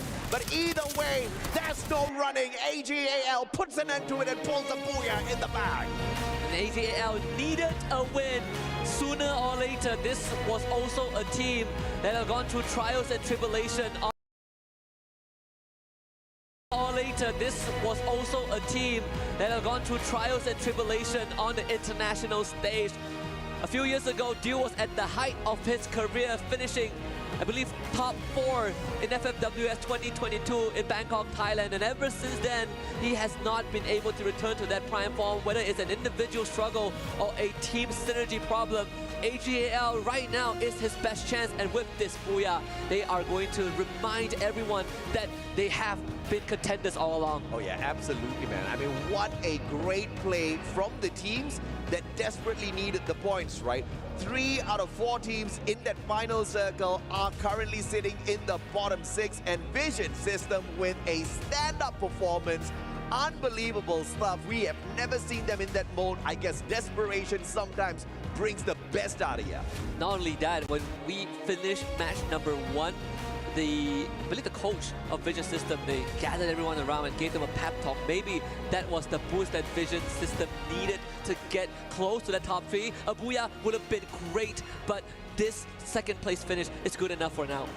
Absolutely. We've got an interview on the stage for you guys as well. Aski and I will be right back with you. Wow, what amazing matches we have watched so far, and for sure, today is a day for us to never forget. The last day of the knockout stage. And of course, we have to take a word with the first Booyah, the first team that got a Booyah here today, which was RRQ from Indonesia. And I have here with me Abai. This guy here doesn't need an introduction because you all know him. Okay, so the first match was incredible for you guys. You got a Booyah and you all wiped two big teams, Los and Buriram, who are also leading the standings, in the top of the standings. And I would like to know, how are you guys feeling right now? Oke, tentunya di sini kalian berhasil mendapatkan Booyah di map pertama dan juga kalian berhasil nge-wipe dua tim yang teratas di saat ini gitu. Dari Loops dan juga Buriram. Bagaimana perasaan kalian saat ini? Senang. I'm just happy. You gotta say more, Abai, please. Senang. Yeah, I think I'm just happy. I don't know how to express it better. Okay, that's fair enough. Okay, so I have already said today is the final day for knockout stage. What was the main strategy for the teams? What was your mindset going before start the day? What do you guys have? What talk do you guys have back home to start the day? Oke, tentunya di sini juga merupakan hari terakhir dari knockout stage. Kita pengen tahu gimana apa sih rencana atau strategi kalian di hari ini dan juga apa sih yang kalian bicarakan tentunya sebelum bermain di hari ini. Dari poin kemarin kita ya saling menguatkan aja. Terus hari ini mungkin kita cari poin kill sebaik-baiknya sih. I think what we learned from yesterday is that we just need to communicate better and we just need to talk about what we want to do better. And for today, we just want to get as much kill as possible. That's probably really good. For us to finish the interview, I would like just have one more question. Is there any specific team that you would not like to advance for the next stage, for the grand finals? Apakah ada tim yang kalian nggak pengen untuk bisa lanjut ke babak selanjutnya? Fluxo. Okay, well said. We have heard enough from Abai. Thanks so much for the interview. We wish you all the best of luck for the next matches. And we will see if you guys can make to the finals. And that's all. And right now we are going to go for a quick break, but don't wait up because we are going to have way more action right here in Esports World Cup with Free Fire.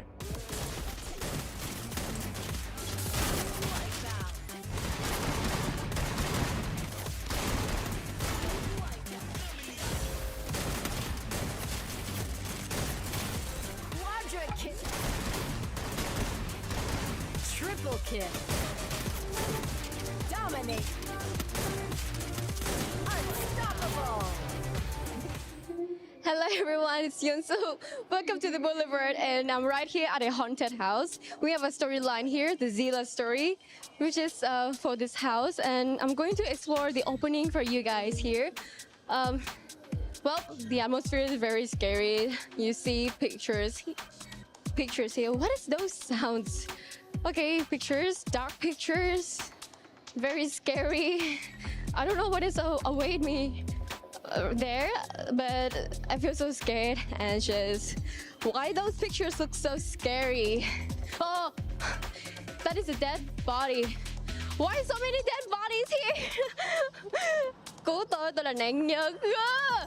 Hello? Anybody here? Hello? Hi? Okay. I don't know if I'm gonna come back or not, but I'm going to explore the rest for you guys. And okay, goodbye. Some rush in instinctively. Others run the chaos. What a phenomenal reposition, but with the launch pad straight out the circle, they get a tag on that circle first, and now put it out, fires on to Abe. This is Wasana. สำหรับตัวผมนะบทพิสูจน์บทท้าทายก็น่าจะเป็นเรื่องของการเริ่มเข้ามาแข่งใหม่มากกว่าครับ Boulevard United! They just don't win, they dominate. The kings of Booyah are back. เริ่มมาแข่งแรกๆก็มันแบบเราจะเจอทีมที่เก่งกว่าเยอะช่วงนั้นก็อาจจะแบบว่ามีคนที่เก่งกว่าเราเยอะมากเลยอะไรประมาณนี้แต่ก็พัฒนาตัวเองมาถึงจนจุดนี้ได้ครับ In Buriram, he's part tactician, part stormbringer, trusted by Gehai, Moshi, Yoena. อยากแบบเป็นผู้เล่นที่แบบแข่งไปนานๆเลยครับสอนแบบว่าตั้งแต่ตอนเข้ามาแรกๆเลยครับเพราะทุกคนมันเป็นคนที่แบบประสบความสำเร็จมาแล้วมีประสบการณ์มีอะไรแบบผมเข้ามาทีมนี้ครั้งแรกก็ไม่ได้มีอะไรเป็นแชมป์หรืออะไรเลยครับแต่พอเข้ามาในทีมนี้ก็พี่เขาได้สอนหลายอย่างให้ก็แบบทำให้ผมเป็นผมทุกวันนี้ครับ You gotta really give it to this team. Boulevard United just going super aggressive right now. Very, very explosive. A rusher with a plan, a warrior who thinks. This is Wasana, Buriram's quiet strategist. Now it's gonna be Boulevard trying to finish off everything, and one more shot. Booyah! ก็พวกผมก็จะทำให้เต็มที่ที่สุดครับพวกผมหวังแชมป์มันอยู่แล้วครับแต่ก็จะทำให้เต็มที่ที่สุดแล้วก็เอาแชมป์มาฝากทุกคนให้ได้ครับ The blue will be closing in soon. There's no shift anymore. Here comes Wasana timing that up. Another booyah! คือมันวัดกันในหน้าเกมอย่างเดียวเลยว่าแบบว่าใครจะแบบเหนือกว่าก็คือแบบจนได้มาแข่งถึงทุกวันนี้ครับ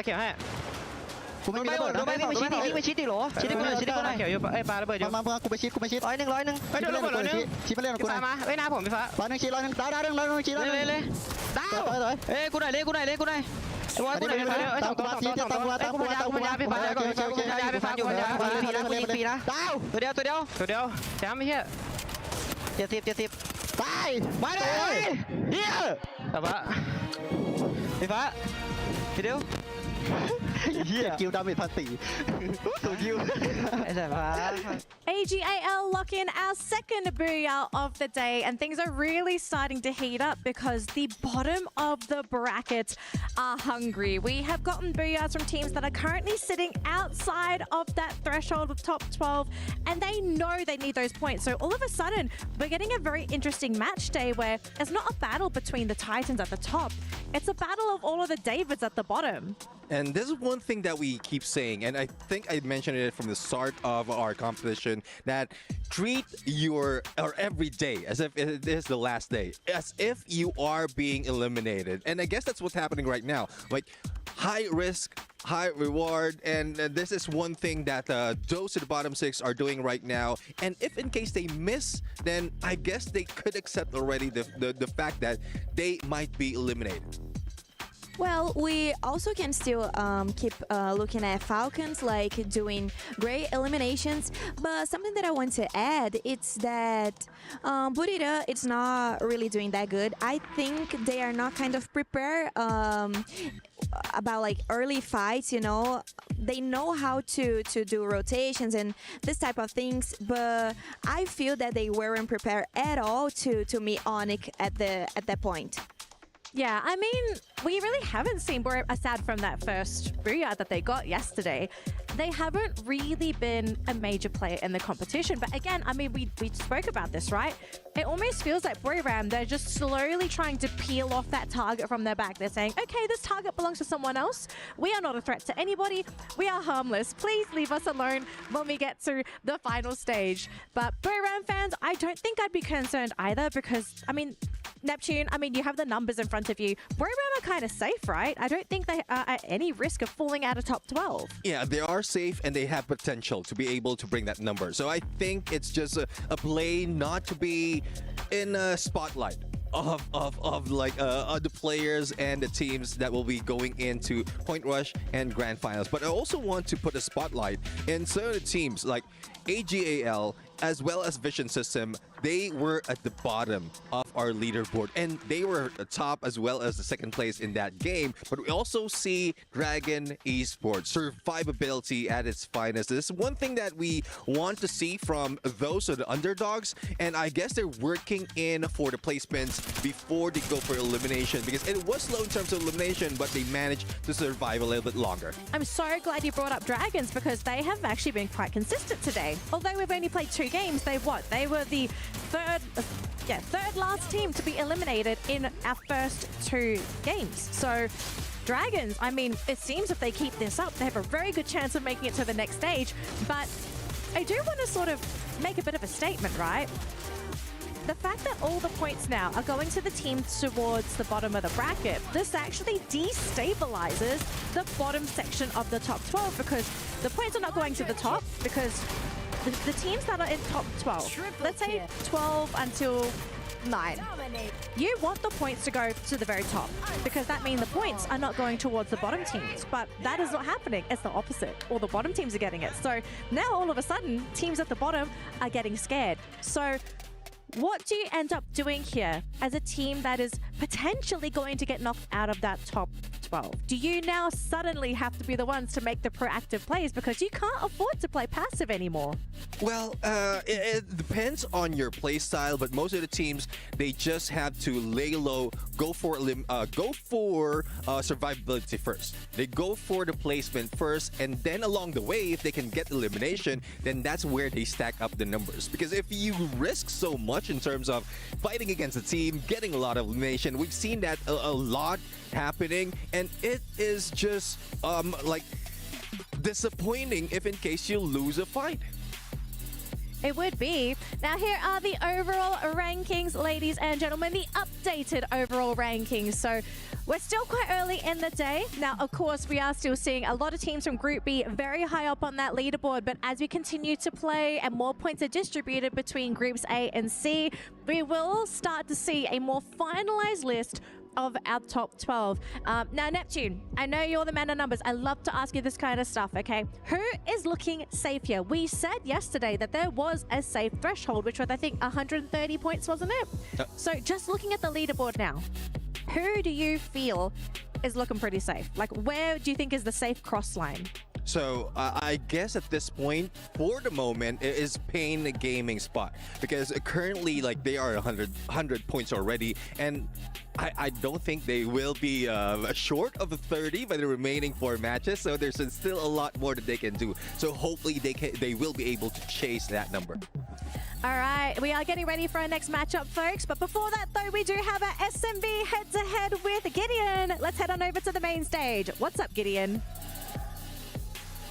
Hello everyone and welcome to the SNB head-to-head here at the Free Fire EWC World Cup Arena. And this is exciting because with us right now, we have the Falcons fans loud and proud over on that side. We have the teams rallying for each other, but we have to do our jobs. Right now, I am glazing DRG. They're doing incredible. It is halfway or almost halfway through day number 1 right now, and they are just ruining so many hopes and dreams of so many big teams. I mean, you say ruining the hopes and dreams if we're talking about a team who came all the way to Riyadh. Can we give it up for some of the Red Hawk fans? Give it up for them. They flew all the way in to show some support wherever you're from. If you're from Bangladesh, give them your energy today because this is the most important round. They're going to be looking to get as many points as possible, and based on what we've seen, slow start, but they can do even better. And with these fans in the arena, they can only do the best. Let's throw it off to our casters. It's map number 3. We're going to catch you right after this. Map numero 3. It's time to head into map number 3. Here we go. Dragons Esports Red Hawks fans flew into Riyadh just to watch them play. But this could be the breaking point, especially for the Red Hawks. But just now we saw a scary side, AJ. We saw that Hotshot is already down 11th spot. Dragon Esports, they have a hell of a good chance of making it if their run continues in this manner. I honestly thought you were going to say Tash Bunny, but okay. I know exactly where you're coming from. This is danger zone for sure. And obviously, we have to say goodbye to one squad, Alpha 34. We already knew that they stood no chance, but hot shots getting pushed down lower and lower. Pakistan can't do anything about that as well. Out of Group B, not a single booyah on their side, 87 points. The bar to exceed is pretty low. But the question still remains, can the teams actually oust Fluxo from their number 6 spot with 106 points in hand? They look pretty solid up there. Yeah, they do. I think right now, if you are looking at just the standings alone, right? I feel like Dragon Esports, they should be very, very proud of what they achieved. I think the fans from Bangladesh should be very proud of this debut appearance on an international tournament and at EWC of all things. I would not be able to handle the nerves, but here they are, 2 positions away to make it into top 12. And all they gotta do from that point onwards is to maintain it. Yeah, I mean, Red Hawks obviously need to hustle quite a little bit before they can stand a good chance to sneak into the top 12. And we do have 4 more games on standby here. There's a lot that could happen. We just saw a miracle in front of us. Vision System out of nowhere pulling off a massive game. And that's exactly what Red Hawks need to aim for. The safe plays are not going to cut it anymore. They are on the chopping block. If they don't go crazy, if they don't get aggressive looking for these important points, they are not going to stand a chance. Playing safe and just sneaking into the final circle is not going to cut it as a strategy for Red Hawks anymore. That could have been a strategy from the very start of the competition, but too many of those opportunities have been let go already. And they're not the only ones in trouble. Virtus Pro, did you ever imagine a day that we would see them at the bottom 6? Definitely not. I think for this pro, they really need to buck up, right? They got 4 more rounds. There's still opportunities, but cannot make any more mistakes from this point onwards. But before we jump into Kalahari for map number 3, we actually talked to Pain Gaming, so let's listen to what they have to say. Hi everyone, it's Yunso and welcome to my interview with the Pain Gaming. So into our first questions, how do you guys feel after taking a rest from the game and today coming with the group A and Group C with very top performance teams? Then how do you feel right now?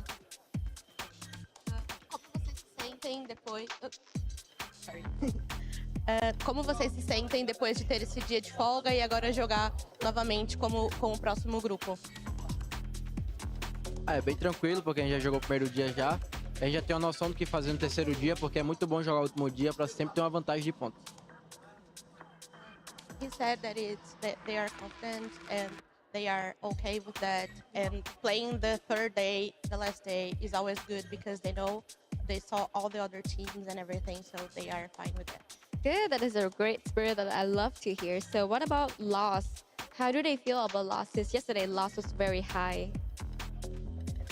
Ela perguntou como vocês se sentem agora com a Luz, né, que foi muito bem ontem e tudo mais. Como tá para vocês esse sentimento?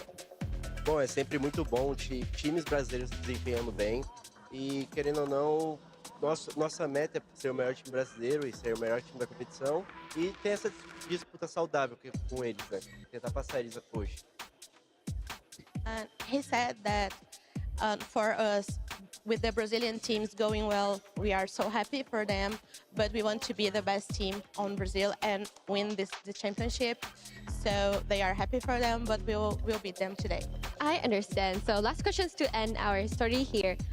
What are you guys expecting the most for today's games? O que vocês esperam de hoje, dos jogos de hoje e tudo mais? A gente espera um jogo mais agressivo, um jogo também que a gente está visando tirar algumas equipes para a final. E é isso. É um jogo mais agressivo que a gente precisa buscar fazer pelo menos aqueles 30 pontos. Tá um jogo mais calmo para nossa equipe e algumas equipes precisam pontuar, principalmente a equipe da Ásia. Our coach says that we need to be more aggressive today, and we need to make at least 30 points. So we are looking for this aggressive game today, and we know that some teams need to make some points too, and we are here to beat them. All right, I think it's enough for today. And of course, today's game is going to be the last day of a knockout stage. So everything is going to be very intense because we only have 12 slots to go into the finals. Let's keep support for our team. Of course, support the best Brazilian fans. Support for your favorite team. Here I have with Pain Gaming. Good luck to you guys all today. Fighting! Pain Gaming ready to deliver the worst to their opponents to keep their spot here in the top 12. At this point of time, they've got 101 points in the bag. That should be good enough, but I'm very sure they want a few more, Husky. Yeah, I like how the coach was managing expectations. I want them to get 30 points. Yeah, come on, you can get 30 points in one game. And fun fact, Pain Gaming actually in the community tournaments, right after the FFWS Brazil in the earlier season, they actually took out teams like Los and Fluxo. Oh yeah. So there is a storyline right now that we are getting closer to its conclusion, where there's a universe. We make it to Point Rush. If Fluxo doesn't make it, it means that the other two teams that have bested them and put them second will be there. Pain and loss. Can you believe it? I most definitely can believe it. Anything is possible here on the world stage. Anything is possible at the Esports World Cup. And here you go. The teams in danger, 6 of them. Redhawks, one of them. They need a miracle for sure. Vision System just showed us what sort of a miracle they are capable of. And obviously, we want to see a little bit more from the Chilean squad. AGAL, though, at foundation. And very early gunshots here. Not so sure exactly who's aiming for their heads, but they should be pretty safe. I believe we saw a player from the side of RRQ quickly sneak away from foundation. Very sneaky from RRQ, trying to take over 2 compounds at the same time. Yeah, it was Abai. He fired a couple of shots, and he's like, okay, I'm going to go back to where my team likes the most, which is Refinery, and that has always been the headquarters of RRQ. Goes actually out in the open, finds an airdrop. Bit of a lady luck to say, fortune smiles upon the boat. Pain Gaming so far have really been tearing it up.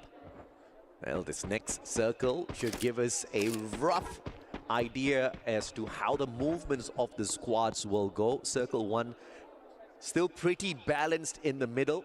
Just moving down south side a tad bit more. Redhawks. The read is pretty accurate from a lot of these squads, but Redhawks getting into a little bit of a tussle here at command post. Not the best of things to happen to the squad that needs a miracle in terms of points. And Nejad could not get away. Crime dropping down like the god of death with the M590 delivers exactly that. I felt like Redhawks made the wrong read. I guess command post is an Onyx place to be at. They made the rotation straight in. And now Onyx are going to chase down as much Redhawk members as they can. Kutush will be the first point of contact. Ducks away to the sub. There is a chance for them to lead Onyx into Pain Gaming, but if you are Redhawks, you cannot be in a position where you are just running for your lives. In this case, they don't really have a choice. Kutush puts up the glue wall, but it's only a matter of time before Noki blasts through that, and Kutush will just have to fight for his life. Doesn't have the health bar to do so. 3 points for Onyx. I had the right gun, just did not have the right timing there. That plasma gun had enough bullets in the mag to continue spraying on for days. It just didn't help the fact that the assault rifles are now doing more damage to those glue walls. Glue wall melters are very useful, but the assault rifles will bring them down in no time as well. Zyro actually making a rotation down to the southeastern side and run straight into BRU. So that's going to be some information given over to the team. Instant revive for Onyx. Nothing much was lost in the process. Zyro opts to drop back to command post, even using the binoculars. As we turn our attention to Mammoth, that's where Redhawks escape to. They will be near Pain Gaming as Movie Star R7 takes on Falcons. Great recovery here for Redhawks. The double revival will still keep them in play. R7, no Riptide Rhythm's gonna block him. The chrono popped instantaneously. Doesn't take any damage whatsoever on fire. Backs away to the rest of his team members as Della is found. Peter with the aggression on fire though. Misses by a single second. Circles around, finds another window, calls for backup in Kororo as well. Electrotherapy on play, but it's not enough. On fire though, keep the squad in play. On the drop of the M590. And the pickup is not too troublesome at all. Falcons making quick work of Movistar. Yeah, Games King tried, he really did. Joker was able to run away to confinement. There is a vending machine there. They should have it coins to get a revive going. AGAL not doing that well. Cypher and Barros removed from the equation as well now. Towards that lane, actually a bit of a ricochet. Dew able to jump away. Can they pluck him out of the skies? Dew is going to land, but General and Haone is on the case, trying to go for a swim. That first one is going to miss. Shooting fish in the barrel. Dew makes it to dry land, but Los continues the pursuit. Good double glue wall, and Dew sends the response. He's got the M82P. Riptide Rhythm breaks down the defense. It's Hanaral. One more shot required, and Dew missing the final opportunity. Haone stepping on out. Dew taking on 2 players at the same time, but not enough glue walls to keep him safe for long. Dew finally is sacrificed, but bought the squad enough time so the rest of them could get away. Saved by a tree, General. Ducking behind nature to keep himself in the running. Dew going down puts AGAL at once more another precarious position. Sure, the revives come true, but they've lost big weaponry. Vision System the second place finisher in the previous round, now finds themselves head-to-head with Dragons Esports, the two teams that both Gideon and Tash mentioned earlier on in the head-to-head. Dragons not too far away from the top 12. But once again, the teams that they're going up against here in the bottom 6 are mostly from groups A and C who are in play today. Alpha 34, the one squad that can't do much about their position. Hot shots as well. So 2 spots guaranteed. In order to make more, they need to push Fluxo out of the leaderboard here as well. And that is most definitely going to take a massive amount of points. Vision system, I wonder if this miracle play can continue for them though. It's looking more and more possible for sure. Yeah. But the consequences of that would be pushing up Fluxo means that Hotshot is guaranteed to not qualify. Oh yeah. Because they are the next on the list, they are the next on the chopping block. I think it's pretty much guaranteed already. Hotshots are not going to be making a 2-point rush. They're just way too close to the bottom of the leaderboard. And the rest of the teams don't really need all that too much. For example, Dragons, they only need about 20 points to catch up. Yeah, 20 points. That's not a lot. I mean, Dragons in the previous game, massive stuff. Getting to that final circle, 6 eliminations, it's going to be more than good enough for them. They just need to do that, and they've got 4 chances to do so, right? So I'm hoping EMEA gets a shot here at Point Rush. Doesn't matter what they pull away from the Grand Finals. Seeing them there at Point Rush and Grand Finals itself is going to be absolutely fantastic. And it gives them a chance to win the whole thing with the Champion Rush format too. We've seen that happen firsthand with Onyx. Yeah. Not to take anything away from Onyx, they definitely are doing slightly better than they did in their first day of match. But I think it's also fair to say that if Dragons make it through, this is going to be the first time in a grand final setting we have someone from a less mentioned region. Yeah. That would be historical. Absolutely. I mean, they are pretty much the favorites at this point of time for many of them in Saudi Arabia. Can you imagine after this competition, Dragons Esports finds themselves a little bit of a bigger sponsor, maybe one that has got a hub here at the Boulevard itself. We've seen Twisted Minds pick up the roster of the current Virtus Pro last year, right? Not the greatest run, but it is a possibility. Falcons may be taken already by this squad that we see in front of us, but Twisted Mind still waiting for a team to be worthy so they can pick one up. But Kings King walking away. Movistar R7 in a lot of trouble. Limit. BSS in hand, got the rate of fire, and switches out to the M590 just to dodge it. What a riptide rhythm, courtesy of Limit, going 2 for 2 there. 2 for 0. So much commitment from the side of Movistar R7. You can't blame them. They needed to stay in the round, and they know that they have to play distraction. So that 2 revives early on is going to carry on the legacy of R7 in this round. But for Team Falcons, they've definitely found their mojo. 7 eliminations and counting, and confinement. Plenty of time to loot things up. The blue is closing in, but it doesn't really affect Falcons too much just yet. Limit is super rich at this point of time. 2,900 coins in his pocket. Falcons coin rich in case anything does go south for the squad. Finding a recovery isn't going to be that big of a problem, but finding a recovery on a map like Kalahari late game is going to be a massive issue for sure. So Falcons need to stop flirting around outside the safe zone and make it into the circle. But when they get to Bayfront, they should bump into R7 once again. RRQ, on the other hand, sneaking around, just making good use of the lower ground. And this is a smart play from RRQ. They're anticipating for the circle to land somewhere around here, and the final circle to get to the spot where RRQ is at. The probability is extremely high. And I do wonder what is going to be RRQ's next move, right? We saw a couple of binoculars. RRQ got scanned out, Red Horse got scanned out, and now a third one on the map that we're seeing. Dragons Esports also got spotted out. Onyx just flew in. AGAL, though, will be the ones that we're focusing on. It's going to be playing gaming against them, and sadly, Barros didn't really get a chance to fight back. Dew, he tried to be the hero early on, and this time, he will just be a past memory. Paying gaming, finding 2 easy pickoffs, and AGAL, I feel like we've seen this storyline before. He picks himself back up, but Dew pushed out the portal, tries to go for the buffer, couldn't make it to in time. He really tried, but he just could not escape Motovia. Yeah, no glue wall there to make a miraculous play happen for himself. A tad bit unfortunate. had the horizon line in hand. We were about to see a miracle play courtesy of Dew. One of the best snipers in the past, just hasn't been hitting those sharp shots recently. That will free up the path for rotation for Pain. They are pretty deep out into the circle. Another scan for the Dinoculus early on reveals where Red Hawk is.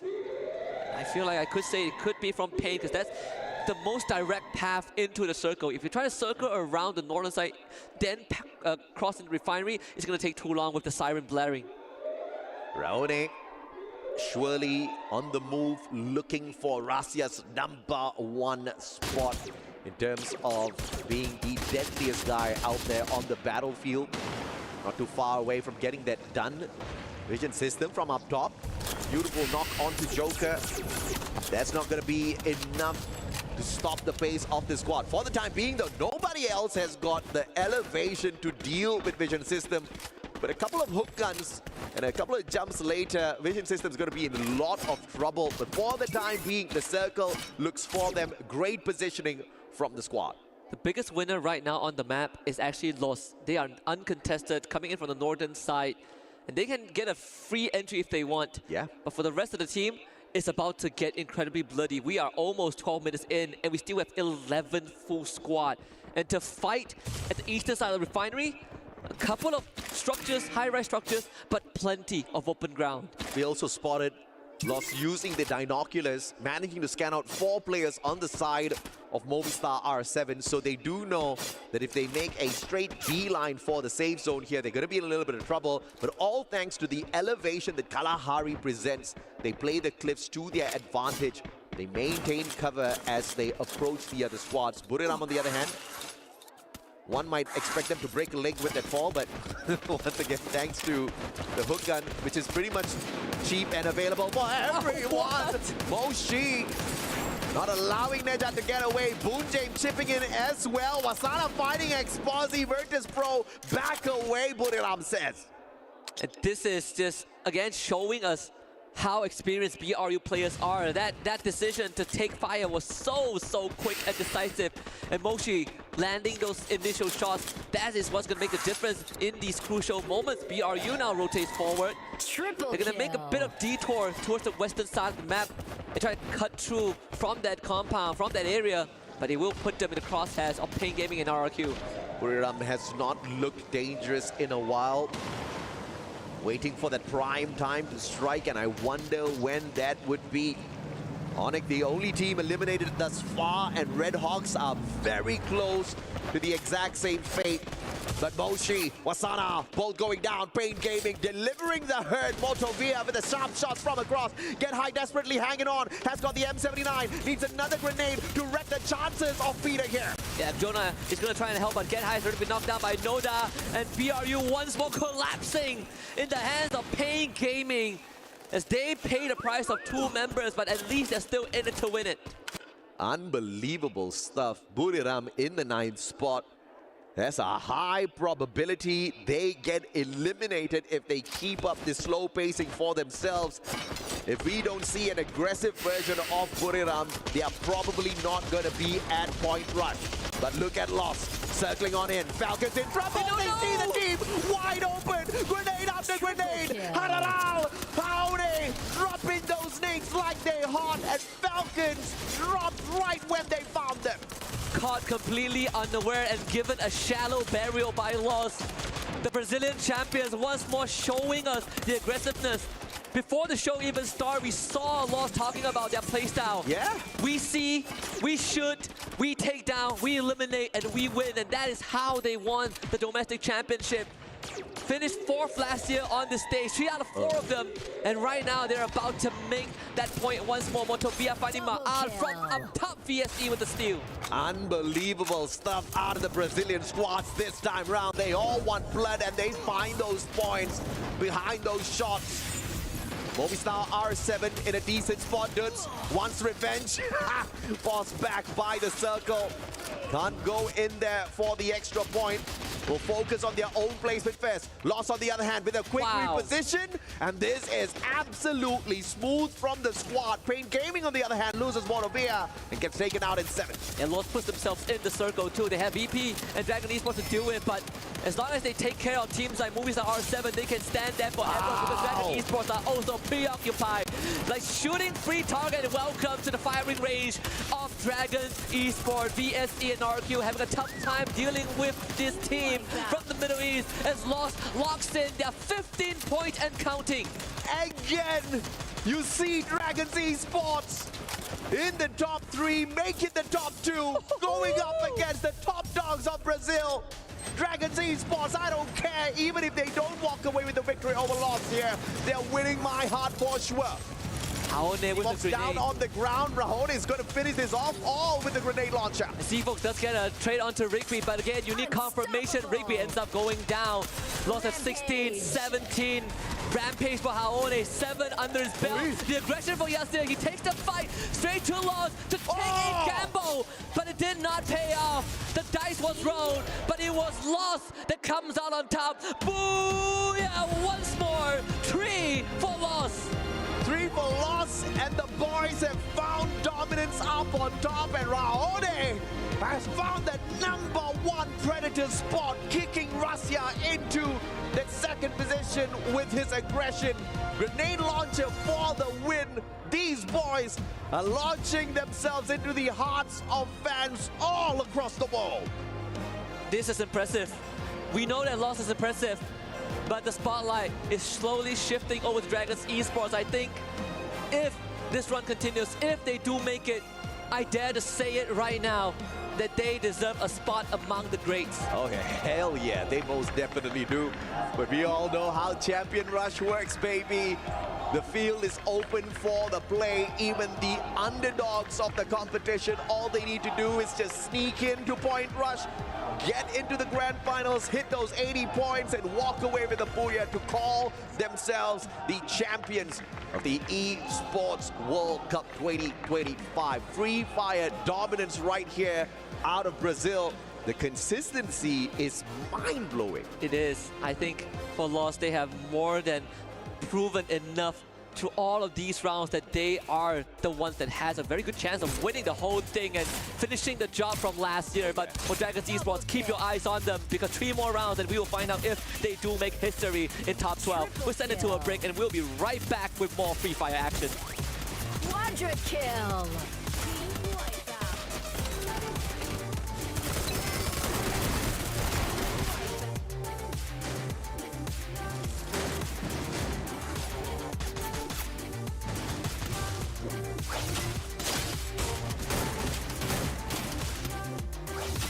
Double kill.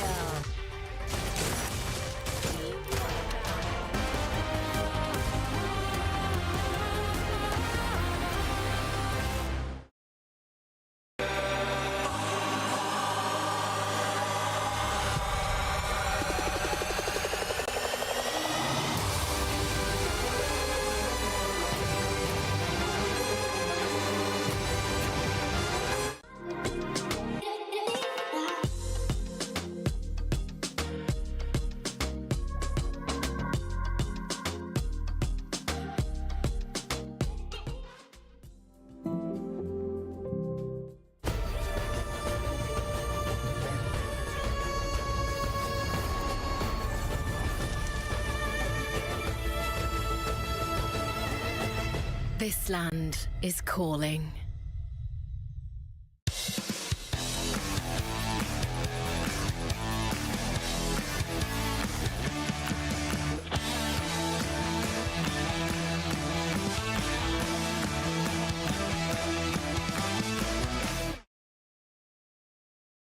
ใครจะเป็นคนสั่งวันเนี้ยนี่ไม่ต้องเดี๋ยวปล่อยชุบเลือกไอเจลดีกว่ามาไม่ต้องเถียงกันละเดี๋ยววันนี้เล่นเอง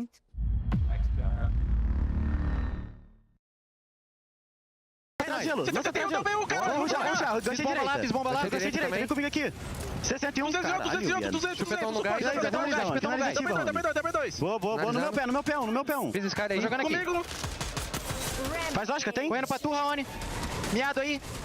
Faz lógica, tem, General? Não tem. Anime os dois. Vem, Raoni. Finalizando eu. Não clicou ainda. Clicando agora. Boa, caralho.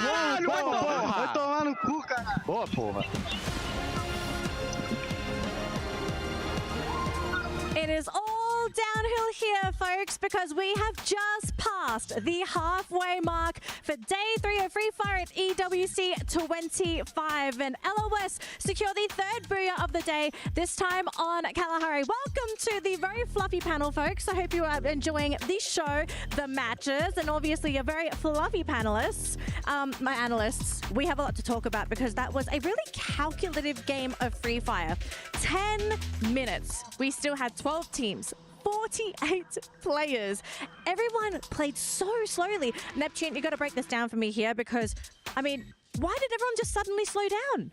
Yeah, it seems like they are going in for placement points first. So they don't want to be that aggressive. But we've seen a lot of aggressive gameplay. But at this point, especially in Kalahari, there's a lot of survivability factor. With that hook gun, you can get away as quickly as that and revive your teammates. I think you're looking at this with rose-colored glasses, Neptune. This is ridiculous because Lost are honestly changing the game here. They're forcing teams into each other. They are taking so many elimination points, and God, cool guys don't look at explosions for a reason.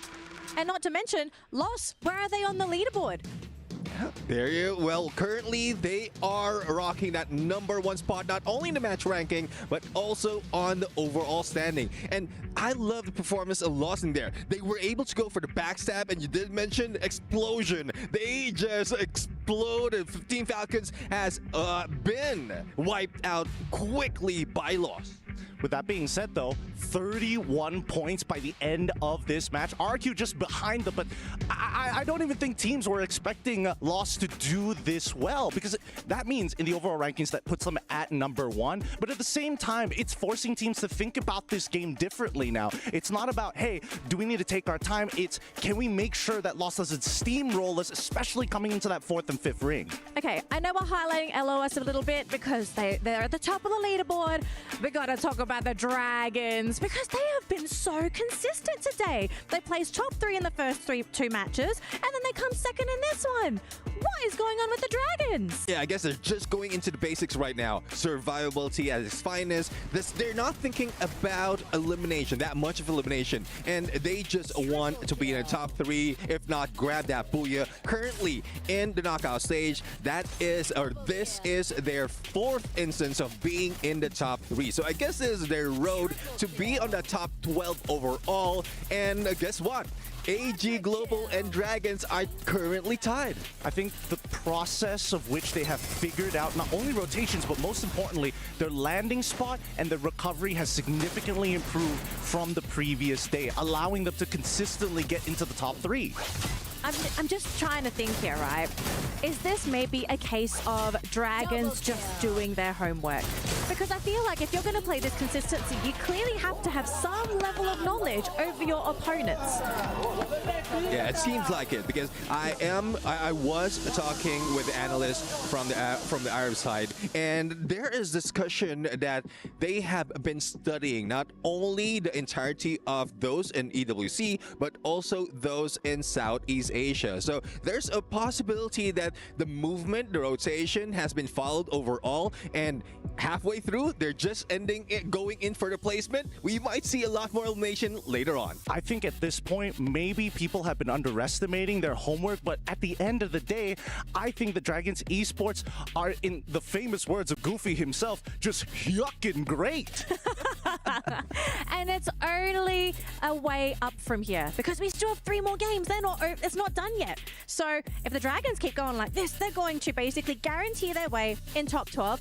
I mean, Neptune, are Dragons guaranteed top 12 yet, or are they still kind of looking rocky here for points? Yeah, they're still on the edge right now, and they need to maintain those placement points, even add a lot more of elimination. But they're very close on taking out hot shots and bringing them to the top, away from the top 12. So I guess they're close, but still no cigar.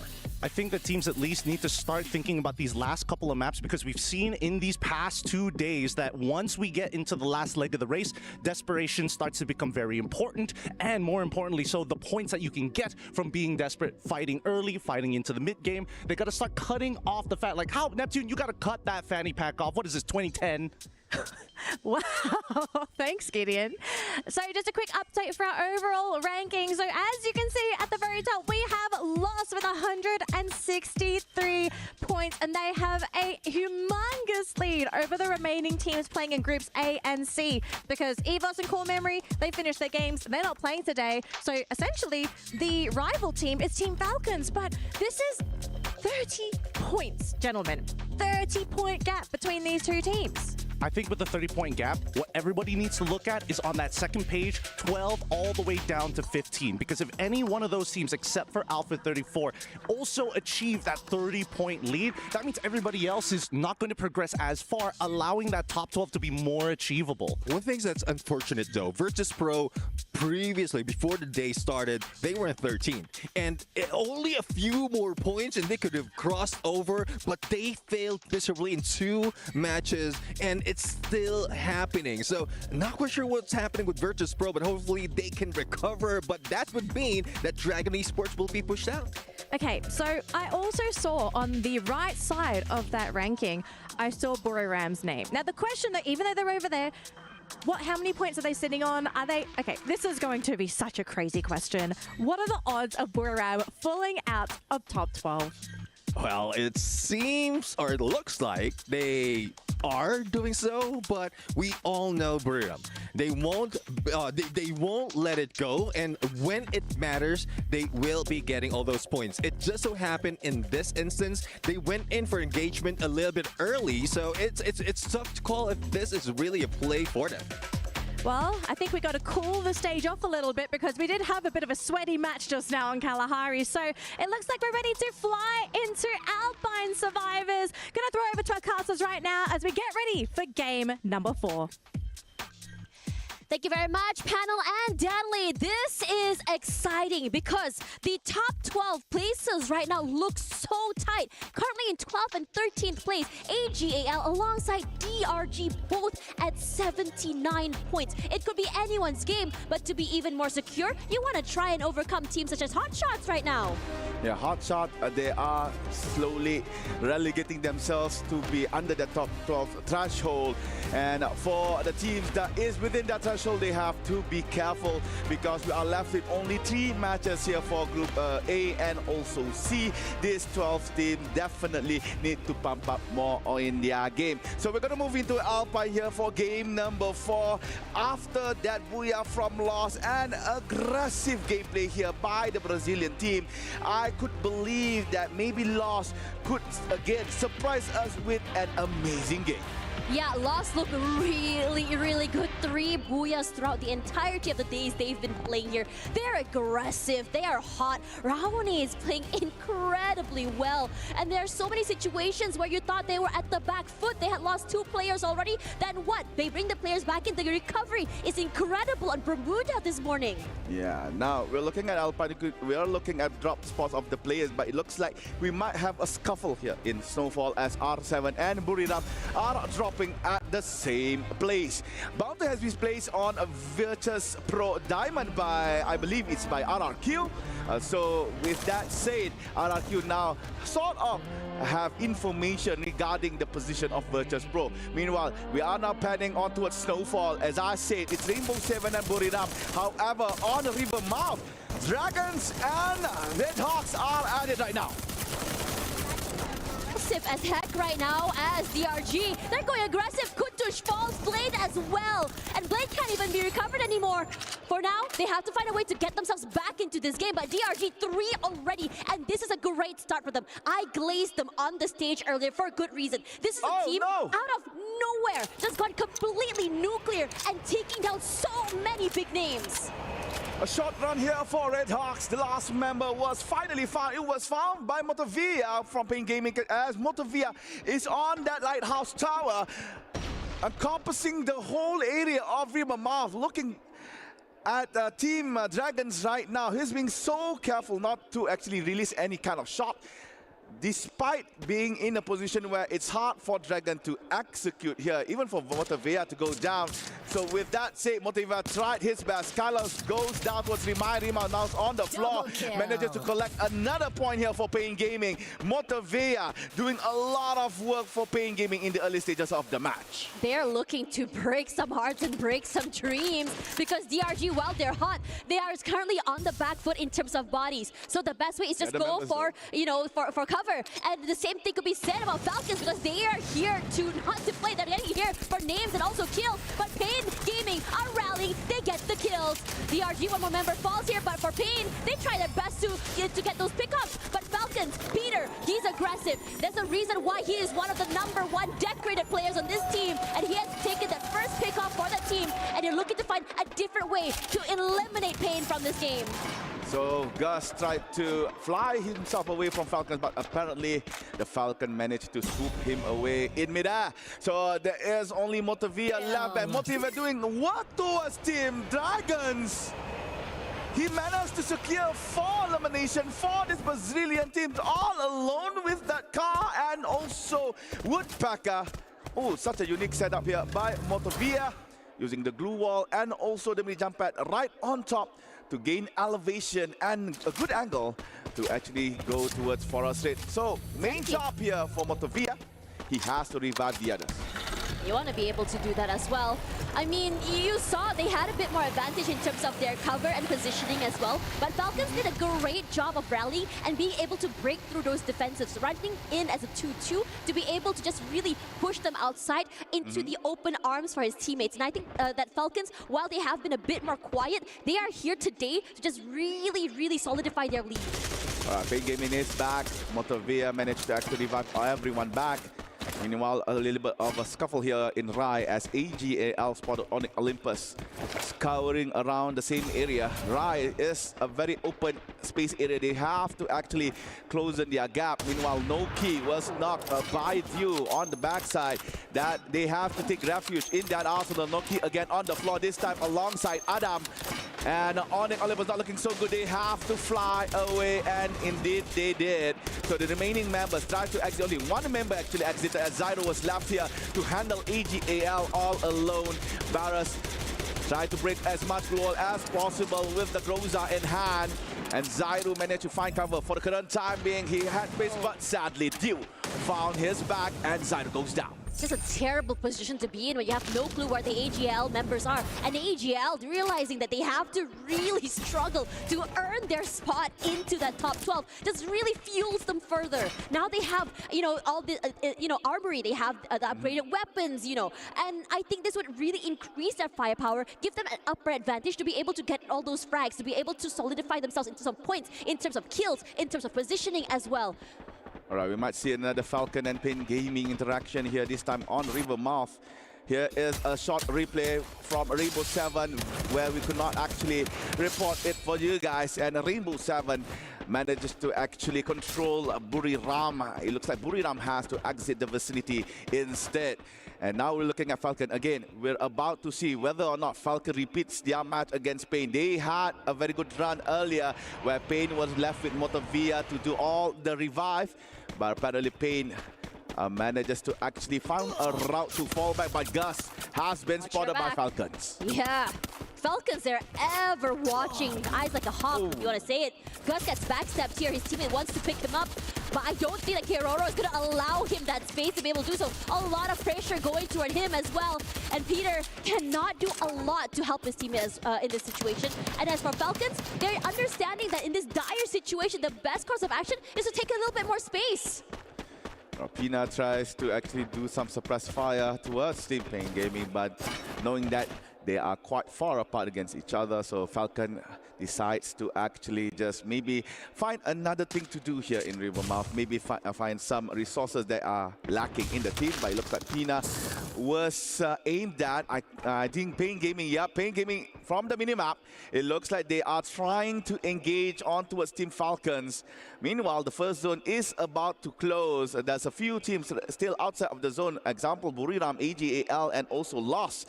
Dragons resetted back their team. However, they are currently being bountied by another team in our Alpine. And it looks like the circle has updated, putting Sunside as the middle point.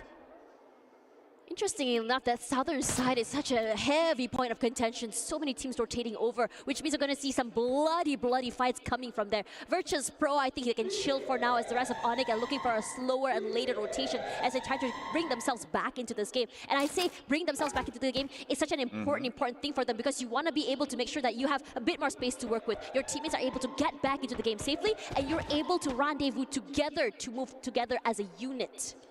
All right, we're looking at Vision System SP. They had 2 good games actually, despite currently being in the lower part of the overall table. They still have that hope to try to get to the top 12, trying to cut off teams from AGAL as well as Dragons. If they could actually get 3 more good games with good placement and elimination points, even with a Booyah, we could see another Latam team proceeding towards the point rush stage. Meanwhile, we're looking at RRQ happily camping at boot camp. Again, this is also a base camp, sorry. This is also another vicinity within the midpoint of our new zone. And Mal equipping with the AWMY. High damage, high caliber. Sadly could not go through glue walls. Only the M8-2B could do that. But still, a very scary weapon to be facing against. I'm looking at DRG's rotation right now from southern side. This is a very scary rotation because they are currently right against the zone, and most importantly, if they do break into that circle, there's Falcons waiting for them. There's AGAL waiting for them, and that's the worst part because AGAL and DRG are currently on that same amount of points. They need to both be able to kind of like break each other to be able to earn their spot into that top 12, and it's really scary, especially when you're up against a team like Falcons. Another potential team going to point rush. Movie star Rainbow 7. Playing it slow, does not enter the zone early. From Railroad, it looks like they are opt to go to Carousel. But the thing about playing in Carousel is that there is a body of water. So if they were to play around near that water, it could prove detrimental. Meanwhile, again, another team has entered base camp. This time around, it is Virtus Pro. Yet to get an elimination point in our game right here.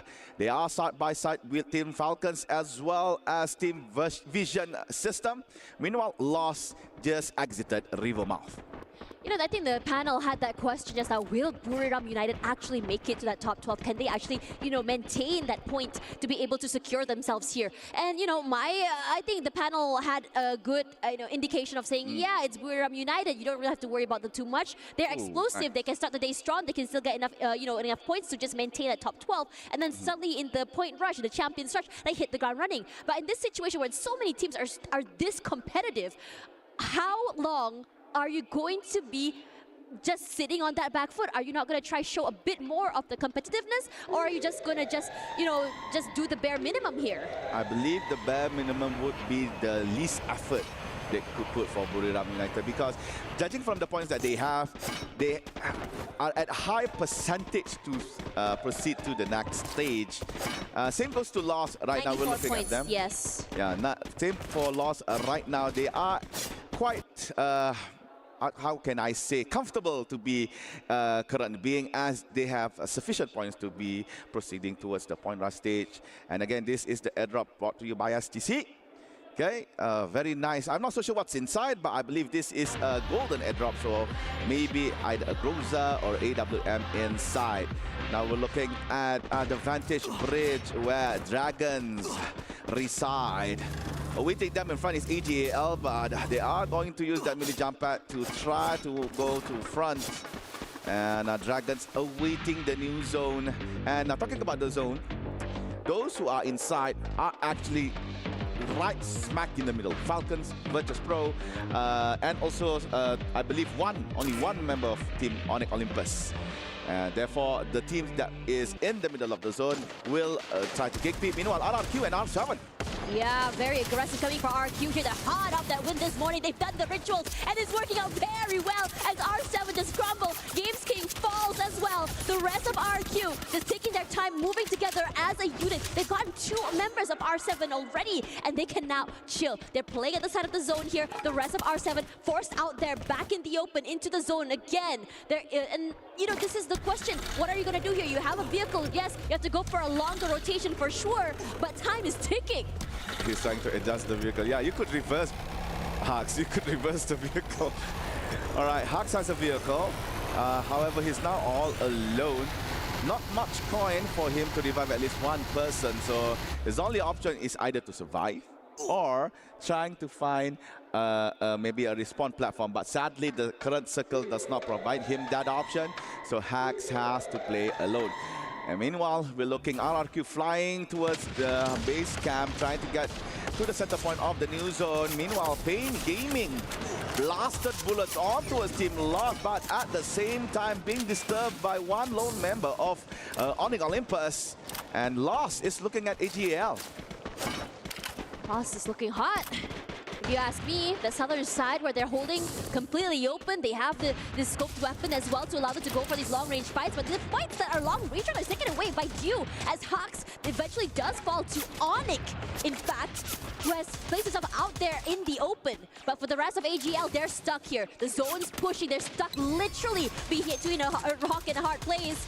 As Rigby finds that first pickoff, Sypha falls, has to recover, can't do that. The glue walls are just falling so easily, melted right now, taking so much damage. Barros as well, the numbers are dwindling, and AGL don't seem to have an idea how exactly to recover from this situation. Dew alone here, and now the members have fallen. A double kill for this guy who's putting in so much pressure. AGL falls, and I think for DRG, this could be the holy or the hallelujah moment they needed.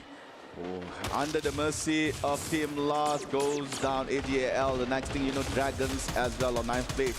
Lost yet again. Shoving bullets this time on towards RRQ. With the M249, definitely the weapon of choice of taking down barriers as well as glue walls. So Lost controlling RRQ, forcing them to be inside of the building. Meanwhile, Onyx Adam is following Virtus Pro all on his own, and Adam finally got caught. But RRQ does with the grenade managed to get a triple, I believe, as Adam and 2 members of Virtus Pro have been eliminated. Exposy and Diamond has to run away. Exposy has to tank the snow grenade a little bit, and there you go. Onyx has been eliminated at 8th place, and now Chaos is upon them near base camp. Because this hard shift is making everyone fight for that spot. But RQ is doing phenomenal in terms of positioning, in terms of style of play. They have already 10 eliminations at this 5th circle, and they are still going on here. They just found the members of BRU as well, taken them down, and now they're on a rampage. Who else do you want to go for? They set their eyes onto Lost, puts a bit of chip damage, but not enough. But still, they don't have the zone. They have to rush forward. But because Pain and Lost are on this fight here, Pain is just going super aggressive. Rahoni falls, and RQ are happy to take the space away from the rest, who are later to rotate into the circle, but they're not done because Falcons is here to stop them. Falcon taking down RRQ one by one, but no dudes with the grenade launcher, taking down the last member of the Falcons. Now it's just RRQ and Pain Gaming, but Pain Gaming has the help, has the number. Only dudes left alone, running for his life in one particular spot, and Motavia awaiting for that glue wall to go down. Only dudes remaining between Pain Gaming and that second Booyah in EWC. Dudes trying to control the car together with Gus, but Gus bringing him out. Motavia secures the kill, and that is Booyah for Pain Gaming. Valiant effort for RQ Dudes. He really delayed the inevitable. Tried his best to at least get a point or two before things went wrong. And you know what, Pain? yeah, talk that smack talk, because honestly, you guys deserved it. Another booyah for them today. Not today, but in this particular week. And it looks so good. They're very methodical in terms of their rotations. They're very quick on the ball when it comes to rotations as well. It looked as though RQ had the W, if you ask me. But Pain Gaming decided, no, I can change the chains of destiny. What a good run here for Pain Gaming on the last few moments of the game. You can see them taking down Lost and a saving grace, as well as Falcons fighting off against RRQ, where in that particular scowl, it was RRQ that come on top. However, due to the fact that members of RRQ has been eliminated by Team Falcon, that gave room for Pain Gaming to do their booyah moment. All right, ladies and gentlemen, right after this, we are going to go to the stage with Carol for a very interesting interview. So, ladies and gentlemen, again, booyah at Alpine for Pain Gaming from Brazil, and that is their second booyah for EWC. So, let's go off to Carol on stage. Thanks so much, guys. You have been doing a great work today. And so far, it was only match 4, and we have watched enough here today for the Brazilian teams. Another booyah from Pain Gaming, but right now we gotta talk with the Lowe's team, especially with this guy here that has overcome even Evil's team. Wow. I have actually some stats to share with you, because you have the most eliminations overall among us all the 3 groups, and your team has beaten Evils in terms of damage. So for sure, you have been doing a great job here today, Raoni. But right now, it feels like you guys are looking for a redemption against Team Falcons on AWC 24. How does it feel right now, seeing like you have been being on the farm to take the champions during the title, the champions title during the finals? Raoni, já trouxe algumas informações aqui que vocês estão ultrapassando o time da Evils, principalmente nos danos, né? E você tem as maiores eliminações dos 3 grupos até agora, mas obviamente que não dá para esquecer que no ano passado vocês ficaram no top 3, né? No antigo time da Netshoes Miners, e agora vocês estão voltando aí atrás dessa redenção, com certeza para cima do time da Team Falcons. Quero saber como é que tá o sentimento agora, depois disso tudo que eu compartilhei com você, que eu imagino que é muita coisa. Ano passado nosso estilo de jogo era diferente, eu jogava mais pra safe e tal. E nosso time esse ano, 2025, tá bem mais forte. Começamos o ano mal, mas depois nós foi campeão brasileiro e conseguiu classificar pro Mundial. E o nosso estilo de jogo tá muito bom, atrasado, só rushando. Um estilo de jogo que eu gosto muito, nosso time gosta muito, que é mais rushado do que ser rushado, que é bem mais fácil, né? Mas nós tá muito confiante e é isso. Okay, so basically it's a mix of feelings, because last year we had a totally different game style going on. Actually, we also have a different roster. Only 3 players remain on the team. But right now we feel way more confident to be here. On the very beginning of the year, we still had a lot of mistakes to be fixed, but we overcome. We won Free Fire World Series Brazil, and we came here as a champion of Brazil, and we are here for sure very confident to take the trophy. And right now I want to know your expectations for the rest of the day, because you guys have done so much here. You got booyahs yesterday, you got another booyah today, and for sure I would like to know if your main goal is to finish as the best team of the day. Com certeza vocês estão fazendo uma campanha incrível aqui no EWC. Essa só é a fase classificatória, o último dia da fase classificatória, e eu quero saber suas maiores expectativas e se também seu objetivo é terminar em primeiro lugar aqui, como não só no topo de tabela, mas melhor time do dia. Isso é um objetivo nosso, terminar como o primeiro time do dia e melhor da tabela também. E as expectativas estão melhor, manter sempre o pé no chão e sempre o mesmo estilo de jogo, com a confiança lá em cima, e é isso, e amassar. Tem algum recado pro Brasil? Recado pro Brasil que nós vamos amassar, se Deus quiser, nós vai ser campeão. Perfect. So he basically said the confidence of the team is just rising up. After matches and matches, they have set a new strategy to be here today, and it's only the knockout stage, but they are seeking, they are thirsty for the trophy, and they will not allow to come back to Brazil without the trophy. And that's all, my friends. We have watched great actions on Free Fire today. Today is the last day of knockout stage, and there's still a lot more to come, and I'm excited to be part of this. All right, so let's go for a quick break, and we'll be right back here with more action for Free Fire at EAWC 2025.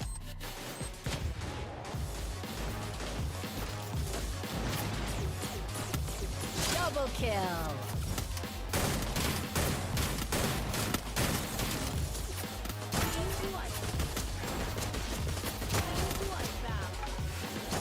Rampage.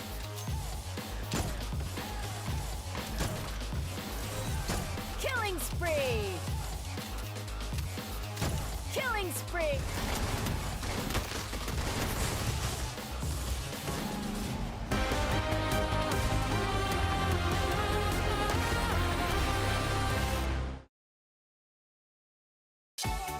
What is up, folks? Welcome to What's in the Bowl at Free Fire Esports World Cup 2025. I'm your host, Husky, and today I have two gentlemen with me on the couch from Virtus Pro. Welcome to the show. I want to quickly explain the rules, quick and simple. There are two bowls of this sort on the table, which the players will draw from. Plenty of notes inside. When they draw the notes, they will have to read it, hide it from their partners, and have them guess what it is. They could use audio cues, they could do actions, they could do anything they want. So, are we ready? Take your draw. Don't show him. What have you got?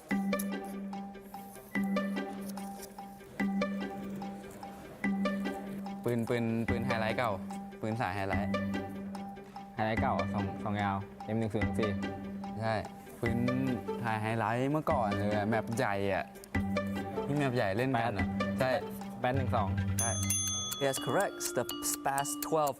Okay, good job. Number one, 1 point for you. Now it's your turn. ปืนสไนเปอร์ AWM ไม่ใช่บาเลตไม่ใช่คา98ถูกต้อง ที่กูถือทุกเกมเวลาเปิดคลังแจคลังที่กูถือทุกเกมเวลาเข้าไปในคลังว่าเป็นฮิว Killing pistol. Okay, so pew pew pew. วาดแป๊บแมปทะเลทรายปืนสลิง Congratulations, we have a tie, but we need a tiebreaker. Rock, paper, scissors. ต่อคือต่อ And we have a winner. Yay. Right, since this is called What's in the Bowl, I have one more thing in the bowl for you guys. You ready? Ready to know what it is? It is. Good luck, VP. Good luck for EWC. And that's all for What's in the Bowl. And I'll see you guys in the next one. Hi everyone, it's Yunsul and we are here at the Esports World Cup 2025 Boulevard. Very lively here. The gaming district, place for you to enjoy esports. But the most special thing about here is the food. Southern region dishes, all the regional dishes, food. Who doesn't love food? Because I am. So I hope you guys will enjoy the moment on the camera. But if you can, please come here and share the fun with us right here at Esports World Cup 2025 Boulevard.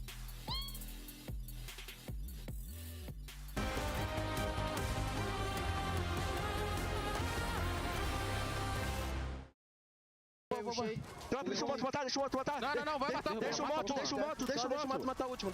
Eu vou salvar, deixa o moto, fica na boa, Pet. Só mata o último, mano. Ô, porra, sem bala. Relaxa, fica na boa. Quer Oscar, alguma coisa? Faz um sigilo aí, força um sigilo aí. Verde, dá uma tira. Vamos na panela. Mas não mata. Não mata, Pet. Fica no carro. Vou pegar o carro pra ele não pegar. Você escutando ele.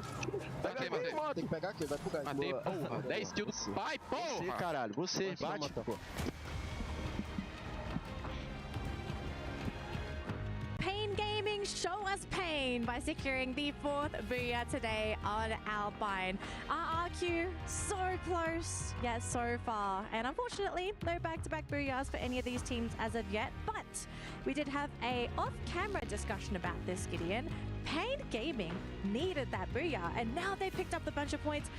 Is Pain safe? Are they feeling safe now? Or are they still on the verge of maybe having a bit of an instability moment? Well, I think, two things that are going really well for Pain Gaming as of right now. The second half of the maps is something that they've, shown us on day number 1 that, hey, we can actually get a good amount of elimination points on top of placement points no matter the map. So that consistency is always great. Second of all, the fact is they're breaking into top 12s pretty easily. I think they are relatively secure. I mean, Neptune, you can fact check me on this one because, again, this is based all off of gut feeling. Yeah, I mean, they have breached the 130 mark that we keep talking about. So, yeah, currently 5th.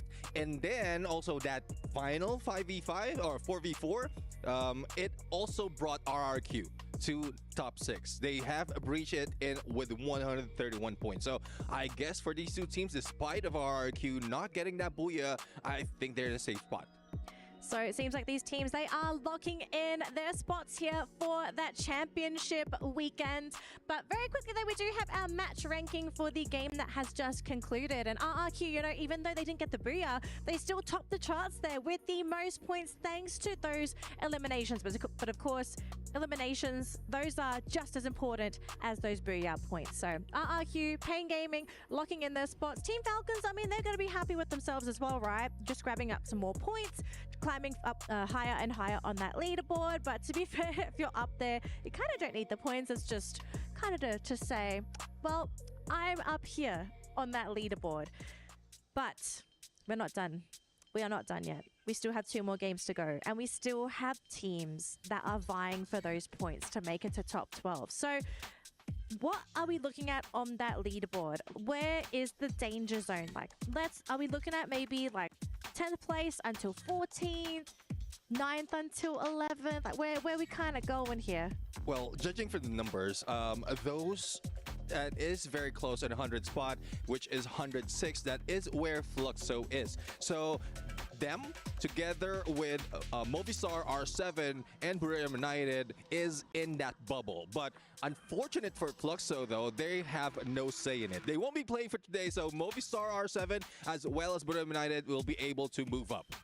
I mean, it's not within their control, but I'm looking at it, and honestly, it's getting pretty tight, right? If we're looking at specifically 12 on top of 13, AGAL, and as well as Dragon Esports, they are neck and neck. 2 points difference between those two teams, and they're trying to overtake Hotshot Esports at 87, which they should be able to do in the next 2 maps. But there's still the possibility of Virtus Pro, if they come up with huge numbers in these games, like let's say 30 points each on either map, I think they can just shoot right up in the standings and knock one of these teams out. And hopefully this is the time, because Virtus Pro, they failed in the first 2 maps. 3rd map still failing, so it's very difficult to say if they'll be able to bring it. And like it might be I would say hanging in there on the top 12. Very close, I would say, based on calculation and performance. So hopefully they bring it on the remaining maps. All right, gentlemen, it looks like we're almost ready to jump into our 5th map of the day. But before that, though, it looks like our casters are on the main stage. What's happening, casters? 4 games done, 2 more to go. Husky, time is running out, buddy. It is running out, and you can hear the echoes, the cheers, the screams, the support, primarily from our returning champions, Team Falcons. Yeah. Falcons, let me hear your noise, Team Falcons! And it's not just about Falcons. We've got Indonesia in the house as well. Indonesia, make some noise! Great stuff so far. Love the energy, love the atmosphere. Atmosphere is electric, but not just Indonesia. Because supporters from the Middle East, Dragon Esports! Oh, here we go. Oh, the retaliation That's a rivalry. coming back. So it looks like Falcons wants to make a little bit more noise. But if you hear from Gideon, we've got our Bangladeshi boys in the house as well. Red Hawks, make some noise, baby! Yes, that's what we like. But if there's one thing that everyone in the stadium can agree on, Free Fire fans, make some noise! And that's what it's all about. Ladies and gentlemen, boys and girls, we are going to be throwing it on over to our casters. 2 more games. Let's see who survives the knockout stage. All right, Hotshot, AGAL, Dragons, Virtus Pro, and as well as Onyx Olympus. This is the 5 teams that are currently close with each other within the relegation zone. Sadly for Alpha 34, due to the fact that they have completed their games, they could not actually qualify to the point rush stage. So what's your take, Tashmani?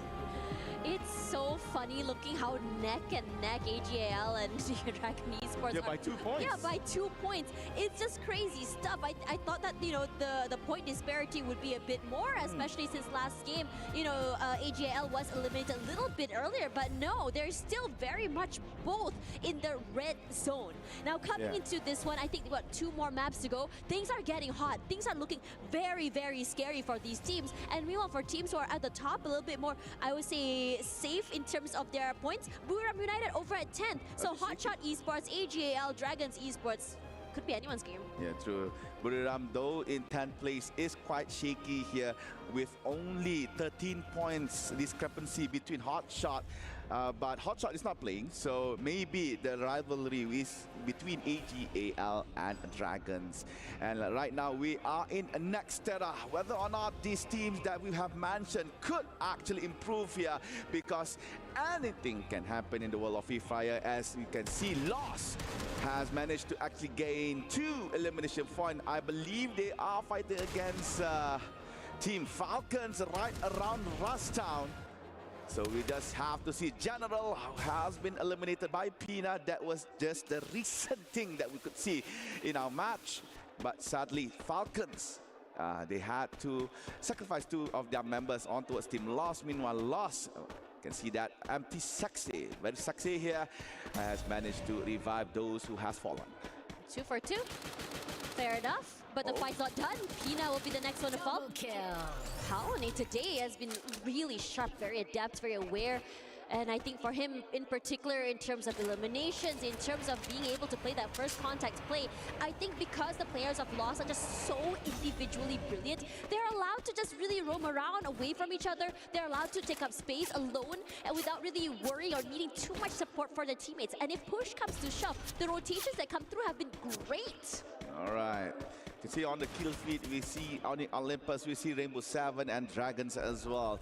Currently in Twin Towers, you can see that Rainbow 7, Twin Bridge, I'm sorry, is slowly getting one by one members of Team Dragons. The MENA team is now being chased away. Seafox is under fire, had to pull down the glue wall. Yase, in the meantime, trying to find space for him to escape. Seafox has been found by Deya with the XMA, but Joker on Yase! Oh no! That is for Dragon Esports. They have been eliminated by Rainbow 7 on 12th place. And this is just music to AGAL's ears to be able to just really solidify their lead and leave DRG with the back foot here. I mean, there is that solace knowing that there is that one more map, but there is that question as well. How far can AGAL go this map? How big will the lead be? And how much damage can they do here? Because AGAL has proven to us time and time again, they can do incredible damage to other teams. They can farm those kills as well. And in terms of rotations, they can be just as aggressive as teams such as Lost, as Falcons, even Pain and RRQ. Yeah, again, a solace here for AGAL as Dragons has been eliminated with 0 points. Meanwhile, Deya again trying to add points for Rainbow 7. A little bit slow onto Zairu here. Manages to actually take a glue wall down. However, Noki and Adam was caught off guard, entering Intellect Center into the mouth of the remaining members of Rainbow 7. With that said, R7 right now on fire with 6 elimination points. R7 seems to get hot very, very early in the game, and it's really devastating if you allow them to really take that momentum. As Buram United will be the one to struggle, face up against this team that is super hot right now. Currently at 10th, Buram United has had the best of games, but they are currently trying to see whether or not they can come to the top. They want to challenge R7, but they aren't in the best position to do so. They are in a disadvantage in terms of positioning as well, trying to play together as a team. And off angle could be huge here, but Wasana not able to land that crucial shot. R7 maintaining their ground. They opt to fall back just a little bit to provide space between them and Buriram. However, Buriram calculating the position of their team members, trying to circle around this Intellect Center. However, to no avail. Rainbow has fallen back. Buriram is doing the same thing as well. Meanwhile, for Pain Gaming, looks like some shots were upon them. However, they, again, similar to our teams in Intellect Center, has to reroute their journey back towards, I believe this is Deca Square with the pink flowers on the ground.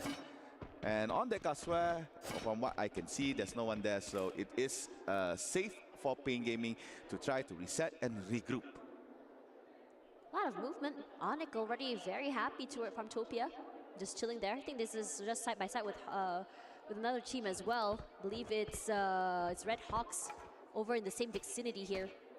But most of all, I think most teams just don't really want to take these early fights. Everyone's starting to be, nope, spoke too soon there. Red Hawks and Onyx finally committing to this fight. But the same thing could be said about Virtus Pro and RRQ, with RRQ taking the more aggressive approach, taking up so much space already, rushing forward, extending it. But RRQ undeterred, they have a player all the way in the backside to play this long-range support as well. Nice shot onto Benjum, but not enough to take him down. So for the time being, RRQ, VP happy to play a little bit more passive and just play together as Team Diamond. Ate a lot of damage here, but this is a sign for Abai to just rush forward. Not enough to get the knockdown. He rushes through, gets more damage onto a Diamond, but still not enough to get the shot. Some nades thrown out. Blue wall set up to set them up for success as well. And the rest of VP, they're saying, no, not today, dog. We are just daddling out of here. But Boon Jam not able to run away with this life. The same could be said about Exposy and Diamond as well. Because we have Pain Gaming here as well, trying to join in on that fight. Abai is chasing right now. Gets another point to his name. And RQ with 3, happy with that. And saying, okay, let's not pursue this. Pain, you can have that slot. Nice push by RRQ, forcing Virtus Pro to flee back towards Deca Square where Pain Gaming reside. Now with enemy inside, RRQ and Pain Gaming is at it together near Deca Square. You can see from the southern side of the map, lasers are being pointed out by both Pain Gaming and RRQ. And the update from the new zone, you can see that it encompasses Zipway, boxing gym, as well as a little bit of mud side. Meanwhile, RRQ dudes, who has been decimated by Pain Gaming. However, there is a small trade by RRQ as well by taking down Motovia. Saw some long-range pickoffs as well through that kill feed. Right, as players are coming back into the game, no problem for Pain at least to bring Motovea back in here. But the southern side is still very, very aggressive, with Lost coming into the fray as well, getting 2 members of RRQ. RRQ here is scary because they are a team that's sandwiched between both Pain and Lost. These are 2 very, very strong teams. Kiba and Dudes, I think they're separating here. Dudes going for a longer a little longer rotation away. Means that Lost is going to try and find their way to just really dwindle down those numbers. Knows that Kiba is close. Every point is so precious. But RQ changed the trajectory of everything. A double kill already happening. Kiba playing a bit of a ring around the rosy. Jump shots about here, but Lost this time. We're ready to receive. RRQ not in a good spot here. Dirts has to be revived twice after he tried to land in mud side, but then again has been eliminated by Team Lost. So for RRQ, they really need to re-strategize. And look, talking about RRQ, now Mal is in a predicament. Whether or not should he fight Pain Gaming Peter, or should he try to fall back? But it looks like the first option is the one he chosen, and he has fallen. 6 points here for Pain Gaming, with Motovia and Peter still alive. Pain Gaming prolongs the fight, prolongs their survivability. Without that, I mean, Pain Gaming, despite being on the back foot, less bodies to work with, they're still as aggressive. They're playing like nothing else matters. End of the day, you make it into, you know, the point rush, you make it to the grand finals. They're very comfortable forward. What do we have to lose? Let's just go all out today. And the team that's currently on fire is Falcons. I have to say, for them, these late rotations, these late fights have been doing them so much value. But for VSE, this is an interesting situation because they had a terrible, first day.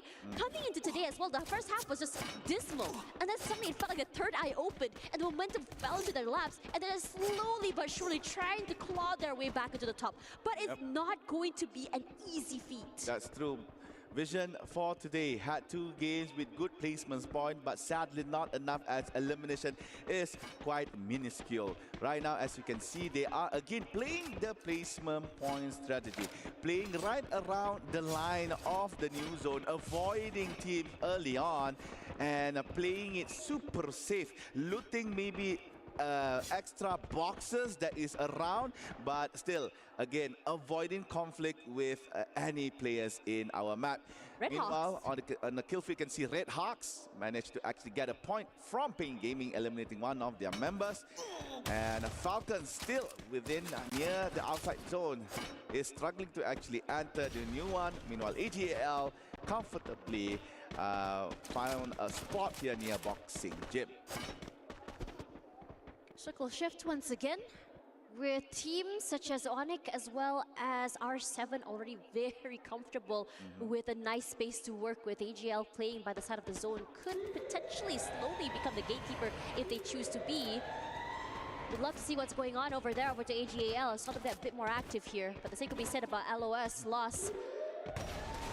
There we go, AGL from the compound here trying their best to shoo away R7. Yeah, R7 has a bit more space to work with, but they don't necessarily have the numbers as well. It's only one member left alive, but I have to say that there's a lot of respect given here toward Games King. They don't want to get isolated. They don't want to be put in a position where they're giving him these isolated 1v1s. Oh, found. You was just whatever micro angle he played. He is sharp, man.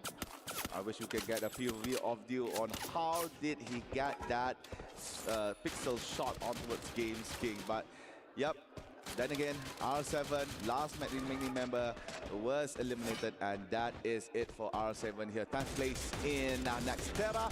Meanwhile, RHK, or Red Hawks from Bangladesh, managed to actually knock down Moshi. That is a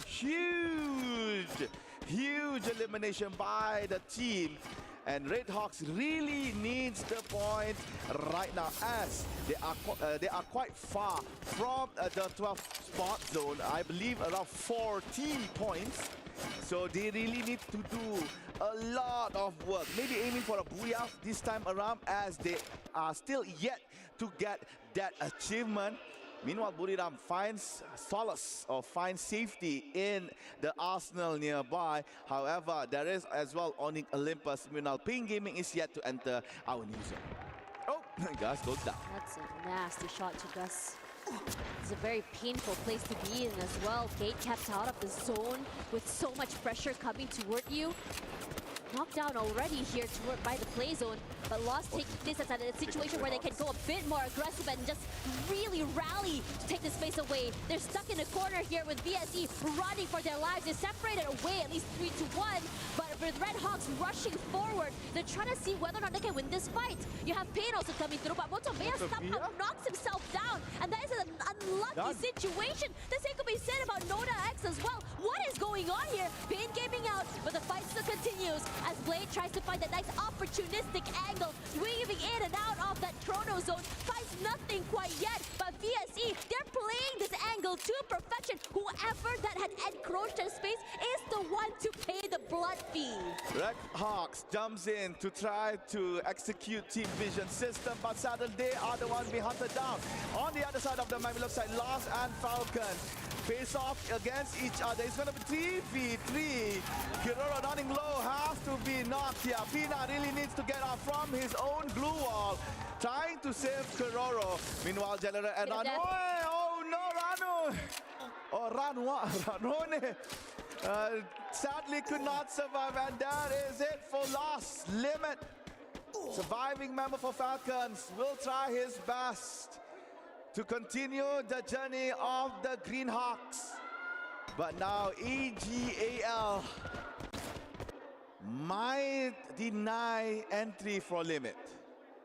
Honestly, I have to say, for Lost just now, that just got boxed in. It's just an unfortunate situation. And AGL, it felt like as soon as DRG were knocked out, they were like, yes, this is our gold opportunity. They felt really good. They're just aggressive right now. They have 5 eliminations. They're already here, all the way toward the 4th circle.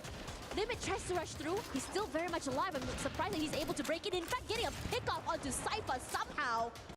But that's not more. They can do that because Simal is not going to deny him that situation. Falcons eliminated at 6, but still, The rest of RQ, very, very happy with this news. They're on a rampage. Meanwhile, Onyx, together with a Vision System and also Buriram, all in one tight spot near mud side. AGAL has a lot of real estate to play with. They opt to try to go towards Team RRQ. Bar running quite low, goes down. Tiba as well, and that's it for RRQ. They are no more. Now it's up to Onyx from Indonesia to try to carry that Indonesian flag. However, there's only Zyro left hiding in the corner. And it looks like AGAL trying to assert dominance, securing position outside of Matsai, and this is not good for Vision System nor Buriram. You gotta stop them. This is illegal. How do you just walk up and shoot someone in the face without anything? Just so fearless right now. They've taken up so much space off that circle as well. Yeah, the circle is shifting, but if anyone tries to rotate out of the building, you know that AGAL, will be ready to receive. VSE moving in tandem with the zone, and this is smart. They have put themselves so much cover to be able to rotate. Buriram United, the same thing as well. Zyro, the only surviving member of Onyx here. What are you gonna do? I think AGAL want to go on a hunt. I think they probably have a bit of idea where Zyro might be, but Zyro, he's being very sneaky right now. One wrong peek, and I'm pretty sure one member will fall from AGAL here, but the fights on the other end is starting to get hot.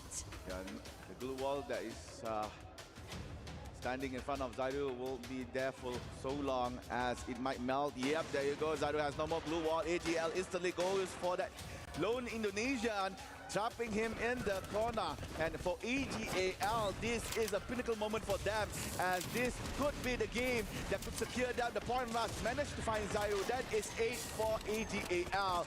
Onyx now on 4th place. We are left with Vision System, AGAL and Buriram. All three of them are quite far apart against each other, but Yu has AWM, has the long-range weapon to work with, and they are controlling Buriram. Honestly, Buriram United has a nice area of hell protection as well, but AGAL is also making it like hell for VSE right now because they're sandwiched between the two different areas. You hide on one end, you're gonna meet with another team here, but the zone is not particularly in favor of AGAL. They gotta move right now. Out there in the open, they take a more aggressive approach. They want to rush forward to VSE, and I think VSE knows they're preparing themselves with the utilities, with the heals, with everything else in that kitchen sink. But AGAL really taking their time here, understanding their predicament. Yeah, Vision System right now is actually being pinned between two Thailand teams, Buriram and AGAL. Will the Mexican team, representative from the Latin American region, survive this war? Trying to throw some utility on towards AGAL and also some towards Buriram. Lots of glue melters has been put down by Vision System. This allowing AGAL to stand behind cover, but from behind, Buriram putting down bullets, causing a member from Team Vision to be eliminated. Moshi gets the kill on towards Andre. Dio spot tick, and she goes down. Cypher enters the fray, and they took down Vision one by one, and Latam is no more. It's now between Thai and Thai. AGAL and Buriram. Who will get this booyah? Buriram tries to go for the execution. AGAL on top. Cypher running quite low, and Cypher goes down. Batters could not provide the backup from the side. Batters has been blocked by their own teammates. Glue wall. You goes down, normal sniper, but get high, turns for it, and now Joanna tries to work as much as he could to try to save his teammate, but he goes down as well. But Batters goes down. Now it's only up to T9. Would he be able to take down Buriram? It's gonna be 1v2. It's gonna be a golden clutch for T9. I'm sorry, 1v3. T9 facing us Moshi, but here comes Joanna. Here comes Get Higher. There you go. T9 goes down. No one is alive for you. Buriram, second booyah, EWC 25. Buriram United really need this pick-me-up. They were very quiet this last few games here. But I have to say, quiet or not, they were a team that were quietly collecting points, still making their way up to the top 8 right now, at least on the overall rankings. They look good, they're aggressive as heck, but I want to just really give an honorary shout out to AGL. As soon as they heard DRG had fallen, it was as though they were motivated, they were aggressive, they felt confident. Dio had 6 eliminations on his own that game with 12 elims total for AGL, and this should really catapult them forward to a more secure placing for that top 12th spot. As I was saying, Buriram is in a shaky spot back in 10th place. With that booyah and elimination points that they managed to get, definitely secures them the point rush slot. Meanwhile, for AGAL, despite not having that booyah, the points that they have collected in Nextera actually saves them from relegation. They still have that chance to proceed towards the next stage. As you can see, handshakes was given by the manager, the coach praising them for a very good play in Nextera. And yep, we could see AGAL tomorrow. And for now, guys, we're gonna go for a quick break after this. The final maps do not go anywhere.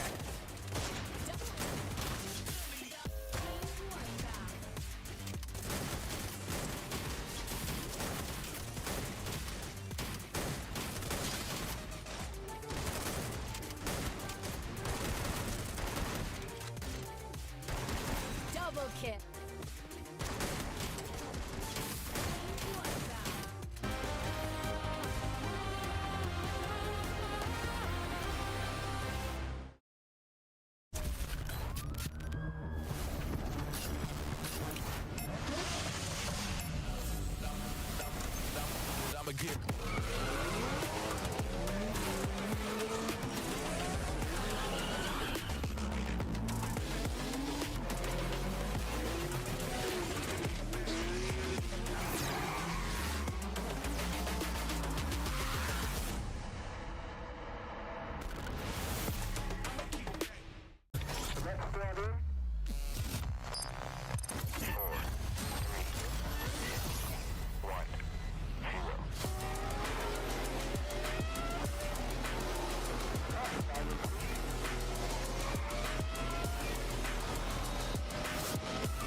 ตัวเดียวช่วยปิดแล้วเปล่าปิดแล้วใจเย็นตัวเดียวทำคุณรักษาออกมายิงไว้รอเขาปิดหมดเลยเอามาซ้ายใจเย็นมันออกประตูทางที่เรามาปิดเลยแฮกลองนะเพื่อนเน้นหน่อยเพื่อน3-1วัดไอ้ตัดมา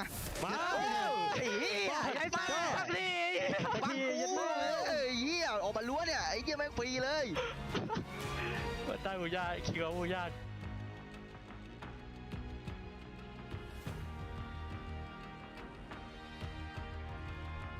It's time to welcome the Buriram fans back into the chat because Buriram is back, baby. I mean, I think they needed that booyah because there was a little bit of tension on the panel. We were looking at them, 10th place on the leaderboard.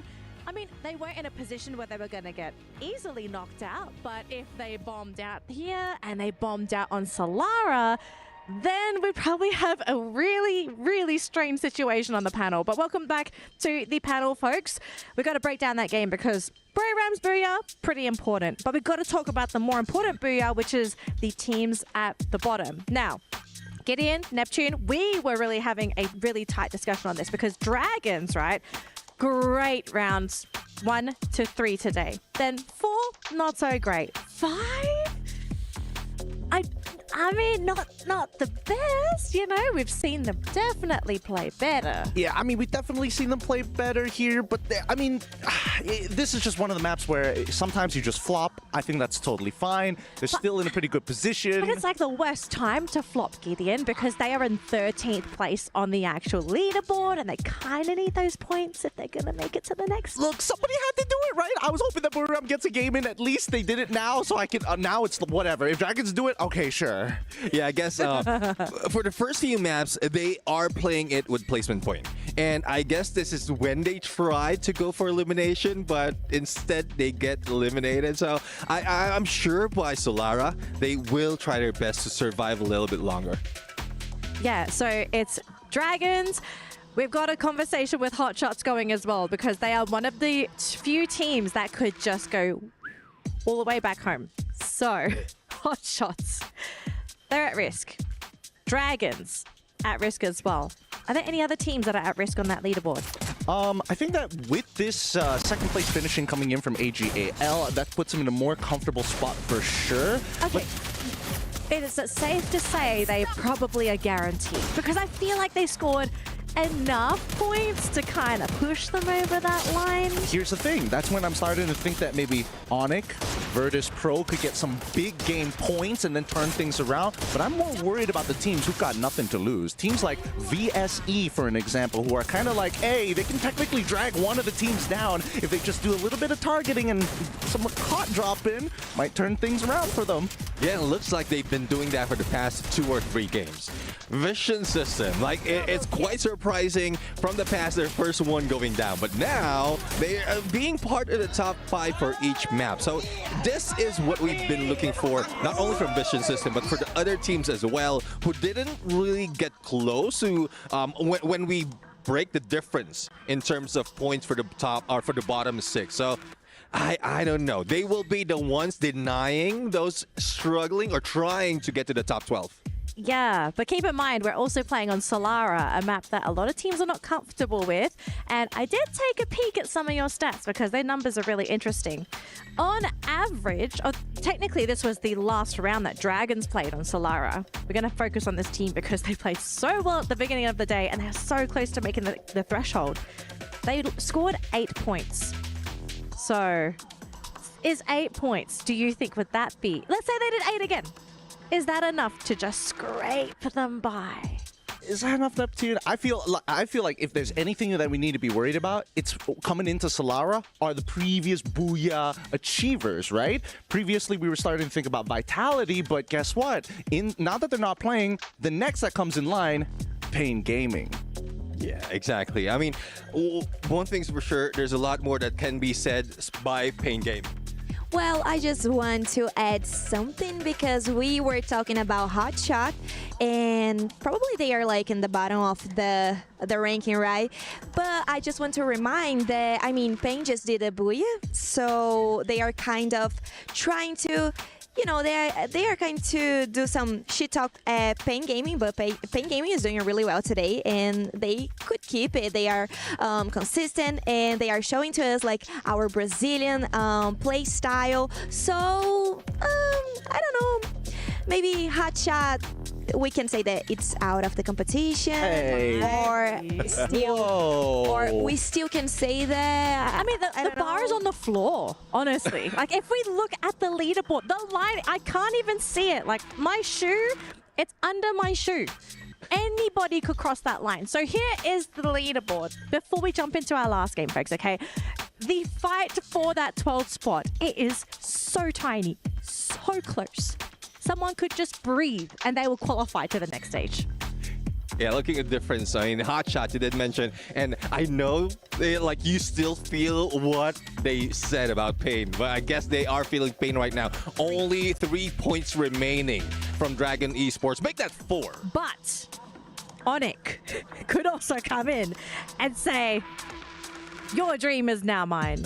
Hey. If we're talking about Onic here, we also got to keep Dragon Esports in the mix, because let's say they get 30 points in the next upcoming game. That means if both Onic as well as Dragons do well, there's a potential that Fluxo gets knocked out.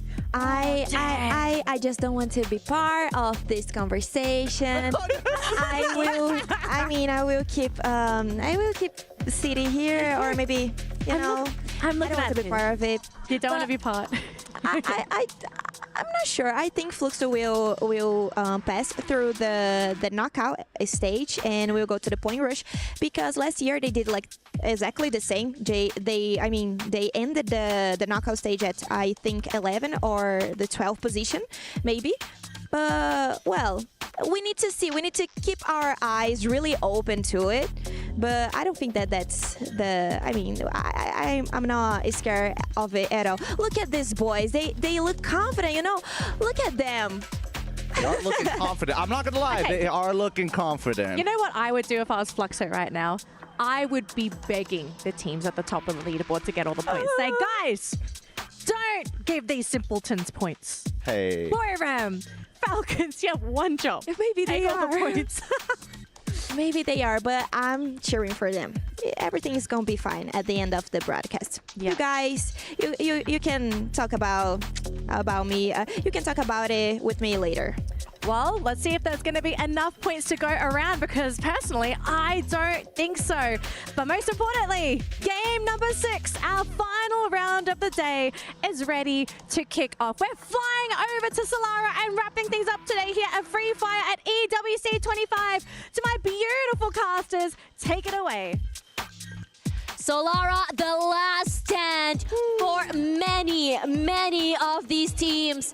Dragons Esports, Onyx, VSE, Virtus Pro. Oh no, it's gonna be real hard. Alpha 34, Red Hawks as well. And right now, all eyes are on Onyx here. 84 points. 3-point difference to Hotshot to be able to secure that final slot for tomorrow. And to think what Neptune has said just now for Vision System SPA, Neptune said that they had nothing to lose, so they could try to pull a team down from the top 12. However, it looks like they had, I think, just looking from the points, they have that chance to actually try to get to the top 12 place as well, because the difference between Team Vision and also Hotshot is just so little. Okay, again, this is the 6 teams right now. They are in the very low threshold of our point. It's Hotshot, Dragons, Onyx, Virtus Pro, and also Vision. Again, I would like to say Vision System and Hotshot, only 12 points difference. Very, very minuscule, very, very small. So if Vision again goes aggressive just like they did in the previous games today, we might see them instead in the top 12. We have no clue what's going to be happening. I mean, AGAL was just, I think they were just usually, you know, in the middle of the scoreboard, not too aggressive, just taking their time. With DRG losing 1 point, I mean, yeah, this is a rough start for them. And you know they gotta hustle. They need to do something to be able to just really secure just 3 points away from Hotshot. And meanwhile, you have Vision with a nothing to lose attitude to be able to overcome so many different teams here. As VP opens up this game with Pain in trouble. Motobea also falls, but Peter rallies with Diamond also falling next. And now with VP, 3 players still very much alive here. They can go for a reset, try to find where exactly Peter's gonna be. He jumps forward, he takes up the way that space, and it's looking really good. It's making it so hard for them to be able to bring back the teammate, and they finally do so. Peter waiting on the wings here, decides to reposition himself to another safer area, but finds nothing quite yet. So he's just gonna take his time. Motavia has been revived from the knockdown. Fuwarak, who is trying his best to try to bring VP to win this fight against Pain. Finds Motavia right at the backside of the vent, as well as Gus on the top. However, Exposy was traded off, and it looks like VP could still survive as Peter is left alone for Pain Gaming. Shouldn't be too much of a problem for Peter to go for the reset. The recovery is good, but the biggest problem right now is to be able to exit this building, get to safety, cross the members of VP, and I think he might be able to do so because R7 is here, because this is good. This is the golden goose, the golden opportunity. Not a good opportunity for Virtus Pro though. They need to survive. They need to prolong their survivability to get the placement, to get elimination. Crime MKS, who suddenly appeared out of nowhere, was caught by Joker. Diamond and Fuwarat. Tony Hawk's away with the sliding rails, away from Rainbow 7. That was so close for comfort here for Virtus Pro, and they managed to prolong their survivability in this game. Virtus Pro really needs the points as they are so close towards 12th place. Meanwhile, Onyx, same goal, same situation as Virtus Pro, really needs the point in order to proceed to the next stage. Onyx has been pretty much unlucky today. They've just been so separated from one another. They weren't able to play as a unit. You have 2 players left alive, and they go for a 1-1 formation. They try to tag team off each other. They're not able to do so, but the same thing could be said about Lost right now because Drake B falls. You can see the aggression still very much there from RRQ. I have to say, they're hitting the ground running, and they're feeling really hot. They've taken teams left, right, and center here. And with their all eyes onto Lost, it's going to be interesting how they want to approach this game. Nando9 does bring back Rigby into this game. It's a matter of whether or not RRQ actually wants to push the issue. All right, RRQ still on a stalemate here with Team Lost at Delta Isle. And Abai tries to actually slide in towards Team Lost. However, he was stopped in the middle of the way. They used the slide yet again, but this time around Lost actually retreated from Delta Al. They might want to go towards Windmill. However, Windmill, there is another team there. We're now looking at Dragons. This is the MENA team currently with 84 points, shy of only 3 against Hotshot that is currently on 12th place. They really need to survive and gain points. Back to Delta Isle. We want to see this engagement, and we're getting it right now as RQ finally did push the issue, and they are just completely frying, but Lost rallies as well. But it's gonna be hard because General is down, and now RQ looking to eliminate the final member here. Nando 9 running away with his life. Lost 2 members left. Nando 9 trying to steal away the attention for his teammates, but Nando 9 cannot do more than that. And there it is, Lost knocked out fairly early. The first team to be eliminated. What a stark contrast here as RQ takes the fire, and they are looking and feeling real good. Kiba, come on now. Freestyling in front of Nando's box. RRQ finessed themselves by taking down the leaders of the overall knockout stage. However, for Lost, it's 182 points for them. They definitely will go towards the next stage. Therefore, it's not a big loss, pun intended, that they have been eliminated on 12th place. Meanwhile, Rainbow 7 and AGAL is at it. Joker takes down Chino, meanwhile Yu takes down Dea. That is 2 snipers taking down their own targets. Chinoy could still have space to be revived. Yep, he has come up back again. However, was traded with Barros. Barros is now no more. Game 6 pushing towards Yu. Does not have the capacity to fight against Yu. Right in front. SPD, James King, like, I don't care. I have an SMG, but my SPD is way better. Takes down Yu, and AGAL is in trouble. Meanwhile, RRQ, same boat as well. We were just glazing RQ here, and now the team that's on fire is currently burning. Just struck between a rock and a hard place. Hard to move, where to go when you are not in a great position to reposition yourself. And Onyx looking to take full advantage of this situation. With Dudes hiding in a corner here, RQ can look to, to pick themselves back up here. But at the same time, he doesn't have a lot of space to work with. Barely any cover as well. He can bring his teammates back in, but he has to find a safer place to reconvene. Tries to put in a bit more pressure to other members of Onyx, but Onyx is just not allowing them this golden opportunity. Yeah, what comes around goes around. Freestyling in front of Team Lost. Now RRQ, I believe, is almost. They have. They are now out of the picture as Dudes was finally hunted down by Team Morning Olympus. So RRQ 11th place. Now you can see that the circle now encompassing Funfair, Windmill, and parts of Delta L as well. Such an open space in the middle. Awaiting there is Team's Dragons. Now we're looking at Falcons. Quite, I could say, quiet of them here in Solara. As said by Danali, a lot of players are not comfortable playing at this map. So a safer strategy is implied here by Team Falcons, not to engage early, maybe awaiting for the zone to be updated just to find out where would they move. Good call if you ask me. You don't get knocked out super early. You can get some information. In fact, build some space for your rotations here. Somehow Chicks managing a nice knock onto a member of Onyx there as well. I wouldn't say it's the best of situations. You are in the arsenal, but you have access to it. But the problem is getting out of it. You have 2 exits, yeah, but it's so wide out there in the open, and a lot of these players know how to abuse these micro angles, these off angles as well, which is just so devastating. But for now, I think our Onyx is just going to stay put here because it's right in the middle of the circle. You want to be able to survive for the time being there. Hold your position instead of trying to force yourself to go for these rotations out there in the open. I could see the smile on Saifa's face when Paying Gaming passed through him. Now Saifa as the ninja as he is. Second time this week, this something's happened. Yeah, he managed to get clear for the ball. And now Saifa was found by Motovea. All right, Saifa is in trouble, has to handle the 4 members of Team Ping Gaming. Oscar dash towards the back. Oh, but no, Motovea say no, I have the eyes of an eagle. So Saifa goes down. That is 3 points for Ping Gaming. And for the other members of AGAL, they are actually not around and they are actually far apart.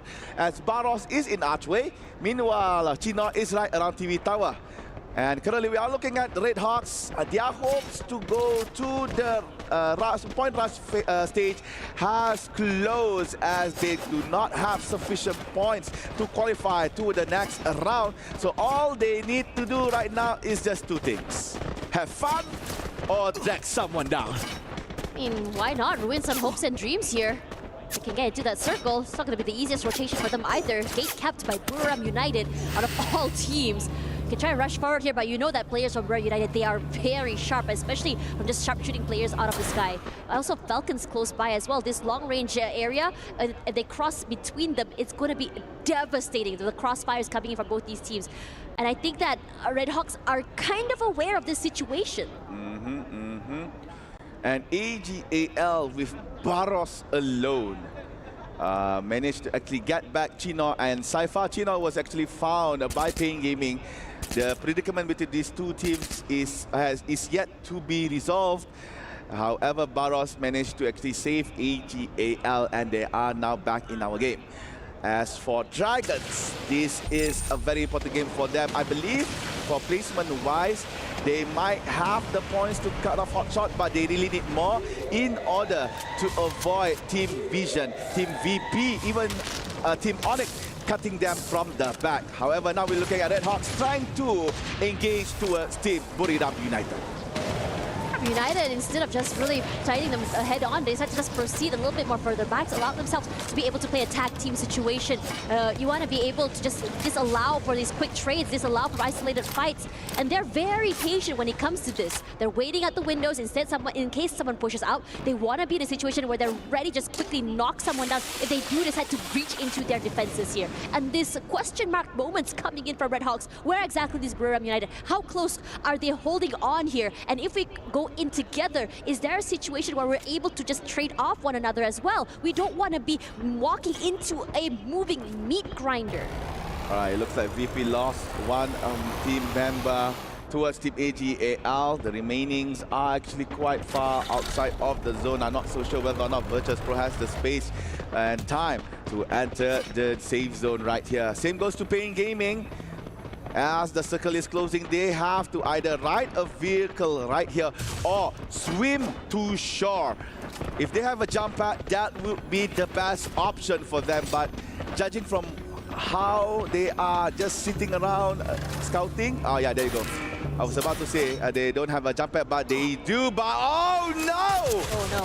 This Entering is the mouth of Rainbow Seven, the food is being served on the platter. Games tries to put towards Ping Gaming, however, it was blocked by AR takes down good. No, that was taken down by Turbo as well. Things are not looking good for Ping Gaming as the Latam keep one by one massacring them. Now it's left with Peter and Motovea, but Motovea has been knocked as well. Now Peter all alone, home alone right here for Ping Gaming. Peter has to work fast. Red Hawks, however, eliminated on time place. I believe was eliminated by Buram, but Peter Frappe finally goes down.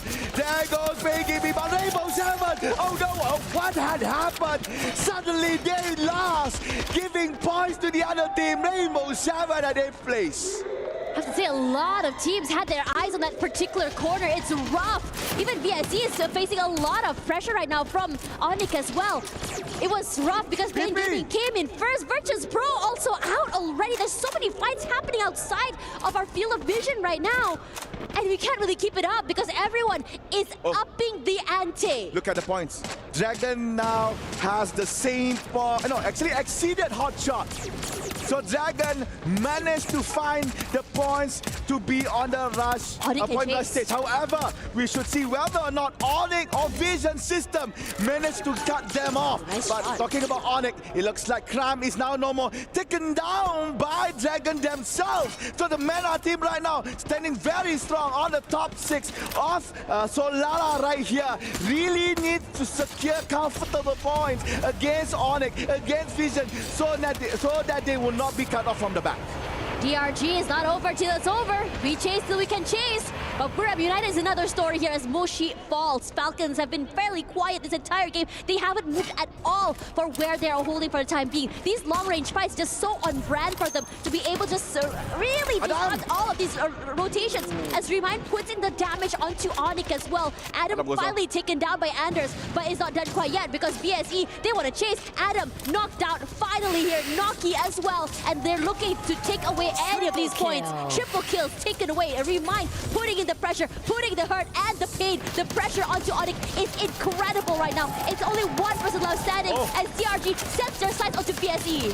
BSE Vision System SPA right now under fire by Dragon. Dragons really need to take down that team. If not, there's a possibility for Vision to come to the top 12 with 90 points right now on Dragon. They really need to do work. Yase goes down. There's only 3 members left for the MENA team. Onyx gone. Onyx disappeared from the map. The hope for the MENA team is alive. But now it's up to Vision whether or not they will deny it. Dragon had to pay out something as well. Sana goes down. The kills are coming in by Vision System. They are trying to hunt for that booyah. Slaybox goes down.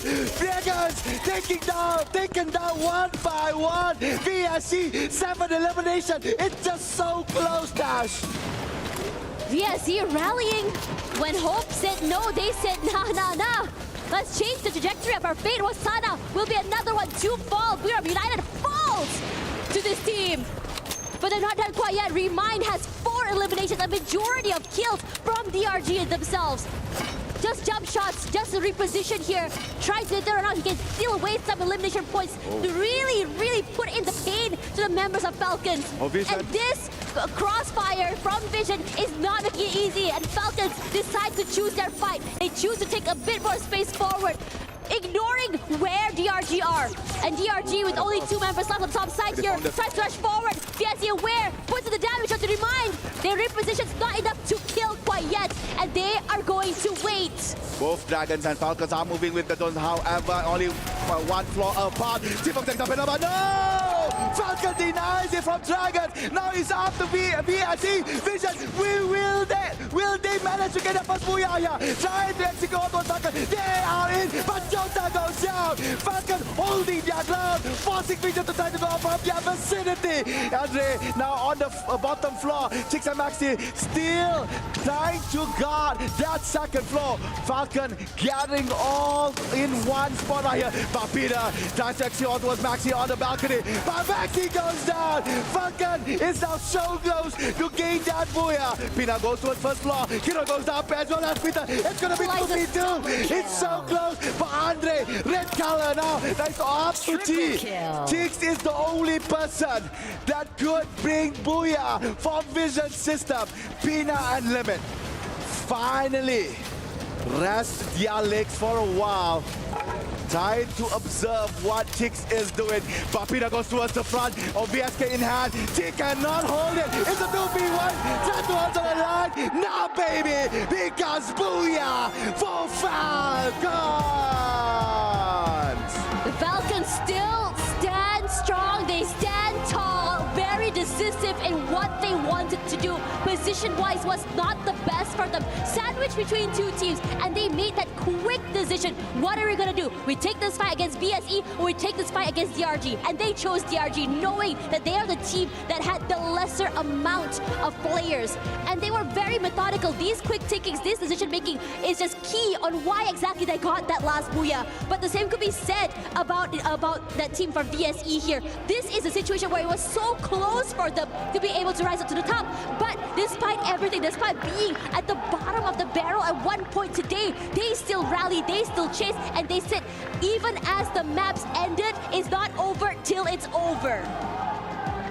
Vision System almost yet again for the second time today, almost secured that booyah, but they could not complete the game as smooth as they would. Falcons, this is their third booyah, I believe, in EWC thus far, and it looks like our returning champions are showing the colors of green in the sky with the closing booyah on the last day of the knockout stage. Now, the most pinnacle, the most important information we would like to know. Will it be Vision System or Dragon Esports be at that 12th place? This is where a lot of question marks come in, right? Because we have no clue what's going on right now. Because the amount of eliminations, if you think about it, you know, with Vision System getting 10, it should just really, you know, catapult themselves forward. Granted, they also got that second place finish as well. But this map was very competitive. We start seeing fights from around the map. Yeah, a slower start, but when people said, let's go fight, they went all in and went on to fight. It was so hard to really pinpoint which team is actually going to be on the back foot. We thought that we already had a feeling or a good idea of who exactly would be making it into the top 12. But I have to say, till the last game, we are still question marking what is going on. Definitely true. Oh, a very intense moment here. And there you go. We got our tables right here with 3 points different. Dragon Esports managed to qualify for the point rush. Vision System so close, but yet so far almost will never be there. 13th place for them. And with that said, Tash, please. I am so shocked as Vision System. They were at the bottom of the ladder in the beginning of today. But somehow today, they had really rallied themselves, almost making it there. But as you said, almost is not enough because there are only 12 slots. Dragons basically has clawed their way in, pushing hot shots below them, which is such a heartbreaker if you ask me. At Group B, it must have been so hard for them today. Just not being able to play, not being able to do anything as the day 1 and day 2 had ended. They could only watch as other teams slowly clawed their way to the top and pushed them out of that leaderboard rankings. And for Team Falcons topping these leaderboards, they have come here not to play, but to defend their title. They are looking to say that there's a reason why Riyadh is their nest, and there's a reason why they are here to just really dominate. Lost, I think they had a phenomenal run as well, but a little bit too late compared to the rest of the teams. Yeah, to conclude our day, ladies and gentlemen, we have our 12th team towards point rush stage. We have Team Falcons, Lost, EVOS, RRQ, Pain Gaming, Core Memory, Buriram United, Vitality, Movie Star 7, AGAL, Fluxo, and also Dragon Esports. There you go, we have our 12, and right after this, we are going to go with Carol on stage. So Carol, what's going on? Wow, what a challenging and amazing knockout stage we had. And I'm happy to welcome here the top team of the day, the reigning champions, Team Falcons! Congratulations, guys, you have made it to the finals. But before we advance to the point rush stage, you still have one more duty to do, all right? Right now, you get the honors to crush the bottom 16 keys and send them home. Are you guys happy to do that? พร้อมหรือยังฮะที่จะบดขยี้กุญแจของทีมที่ตกรอบในวันนี้ครับพร้อมแล้วครับ We are ready to be the honor to do this one. Amazing, amazing. The crowd is going crazy. I love that. Yes, guys.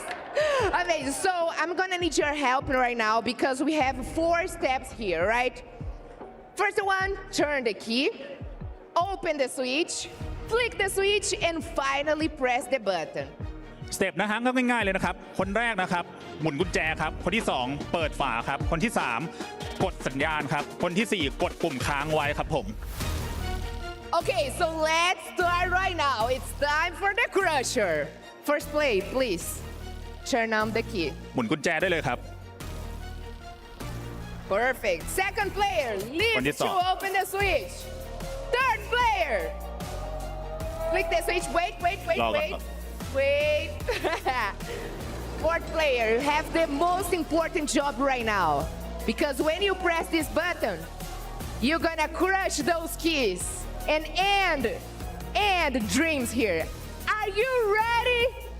ก็คนสุดท้ายนะครับได้หน้าที่ที่สำคัญที่สุดเลยนะครับคือการกดปุ่มเพื่อบดขยี้กุญแจทั้ง 6 นะครับไม่ทราบว่าพร้อมหรือยังครับโอ้พร้อมสุดๆเลยครับ we are ready So let's go press the button ถ้าพร้อมแล้วก็กดเลยครับผมค้าง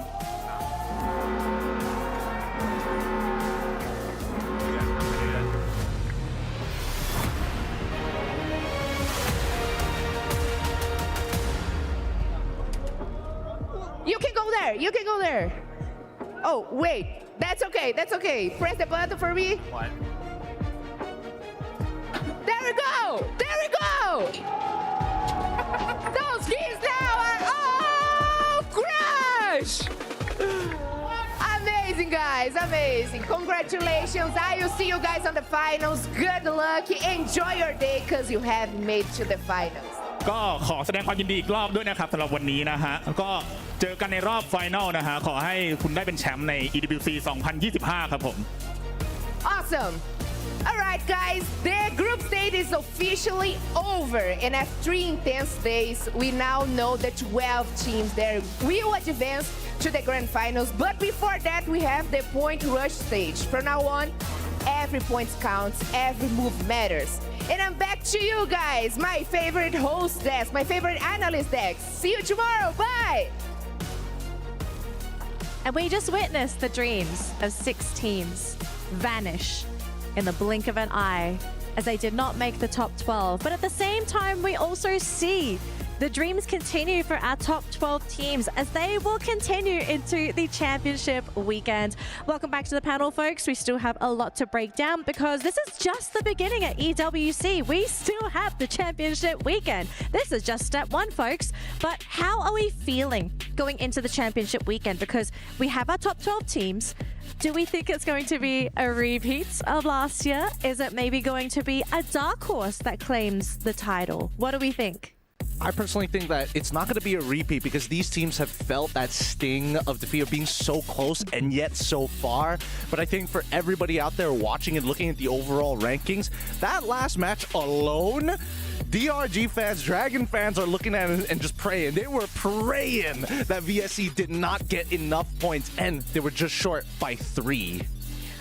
I don't want to think that it's going to be like a repeat, but we can see Team Falcons as the first and Loz as the second. But I mean, Loz right now used to be the team that just ended EWC at the second spot. So maybe we can see some things like pretty similar, but I'm not really sure about it. I think we can see like Fluxo improving and Pain Gaming improving. We also can see Buridum improving because we always expect we always have high expectations from them, but it was really nice to see those teams playing, and I'm really happy with our top 12. Yeah, I do agree. I mean, there's a lot of changes that might be happening in this overall rankings as well as comparing them from last year. So there's no bottom line just yet. Everything can change because we're going to hit the reset button for Point Rush as well as Grand Finals. Exactly. So all of a sudden, with everyone back on even playing fields, I mean, it's going to be a bit of reinvigoration, maybe some motivation, maybe some surprises, but also a question of whether the curse is real, right? Because we did mention this coming into the broadcast that Free Fire Esports, we have a bit of a curse where whoever does well in the knockout stage, that team never gets the championship title. So coming into the championship weekend, is that curse going to continue? Because Falcons, they were last year's champion. And look where they are today. I refuse to believe this. I refuse to believe the superstitions, the conspiracy theories. If it all happens all over again, then the earth is flat, vaccines don't do anything. Like, I get it, you throw it in the ballpark, our universe is in a globe, like everything. Where's the tinfoil hats? We need them right now. Well, we'll have to see though. Probably they can do something that RRQ did at that point, like do some rituals from what we've seen earlier, just to make sure that the curse doesn't happen. But again, there's a lot of things that might change, a lot of things that might happen overall, because we've seen great improvement from those who were chasing on that top 12. Those who we expected to be in the top 12, unfortunately, didn't really make it.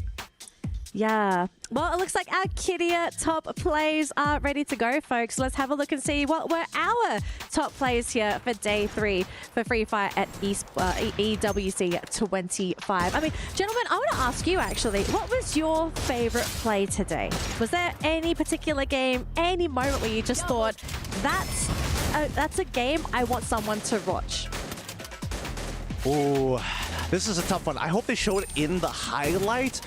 The one that we're seeing right now is unfortunately when VP getting wiped out because of the amount of thirds. But I think some of the best plays have honestly come out from Latam's side. Like, Lost has done some really good work, but I think even Pain Gaming as well really stepped up to the mantle, especially against some of the best teams in the world coming in from Southeast Asia. One thing I would say though, it might not be the best, but it's a nerve-wracking.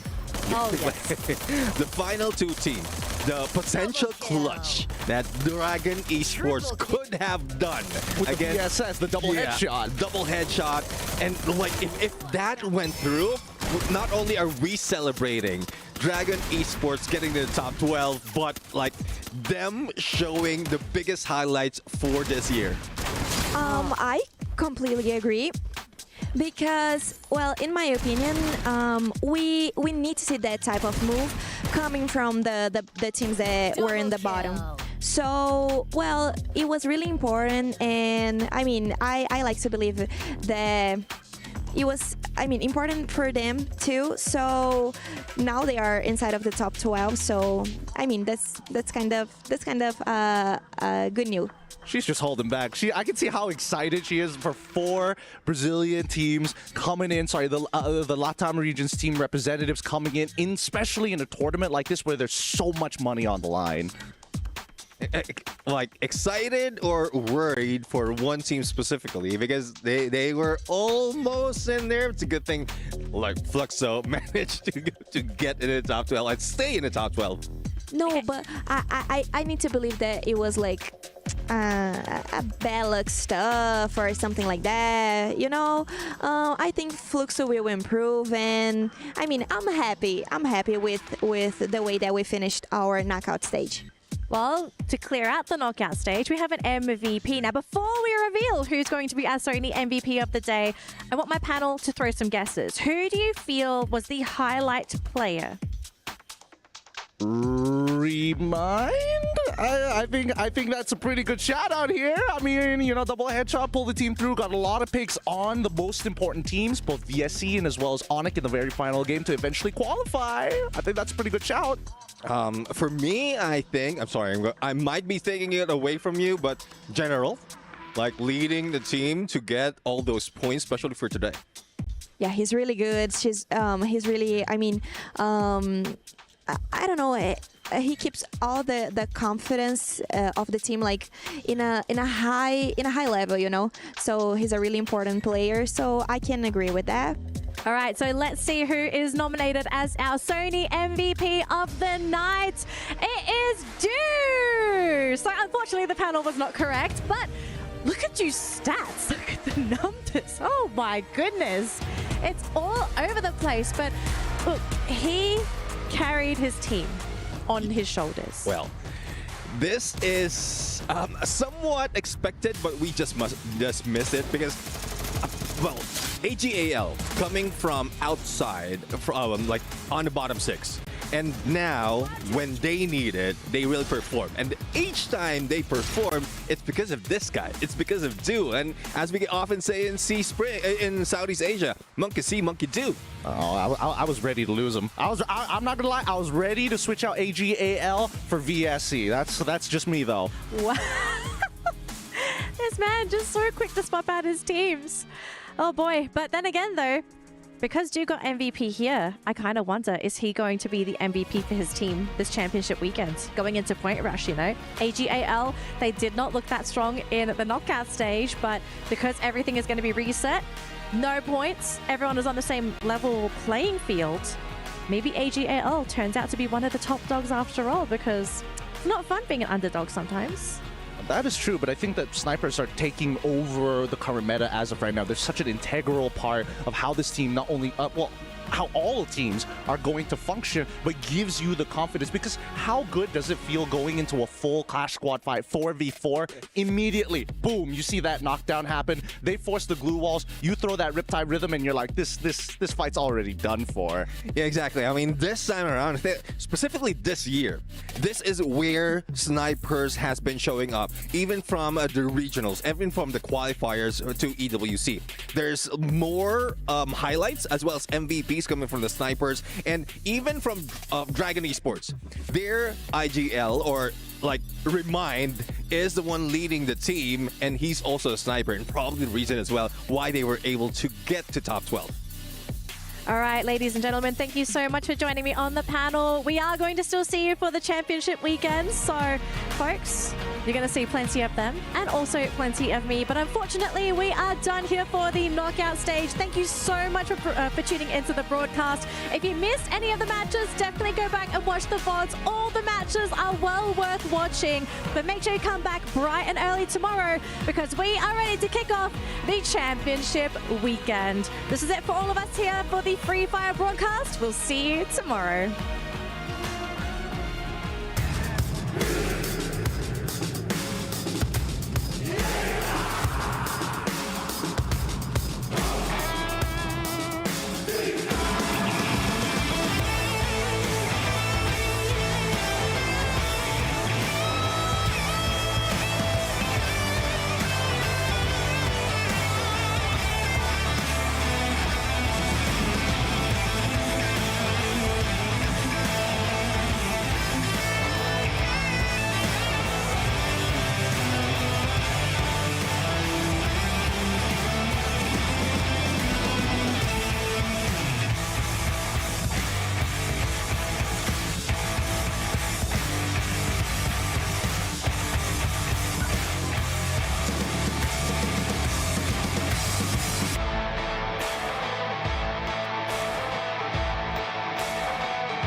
Reach your impossible, Lenovo Legion.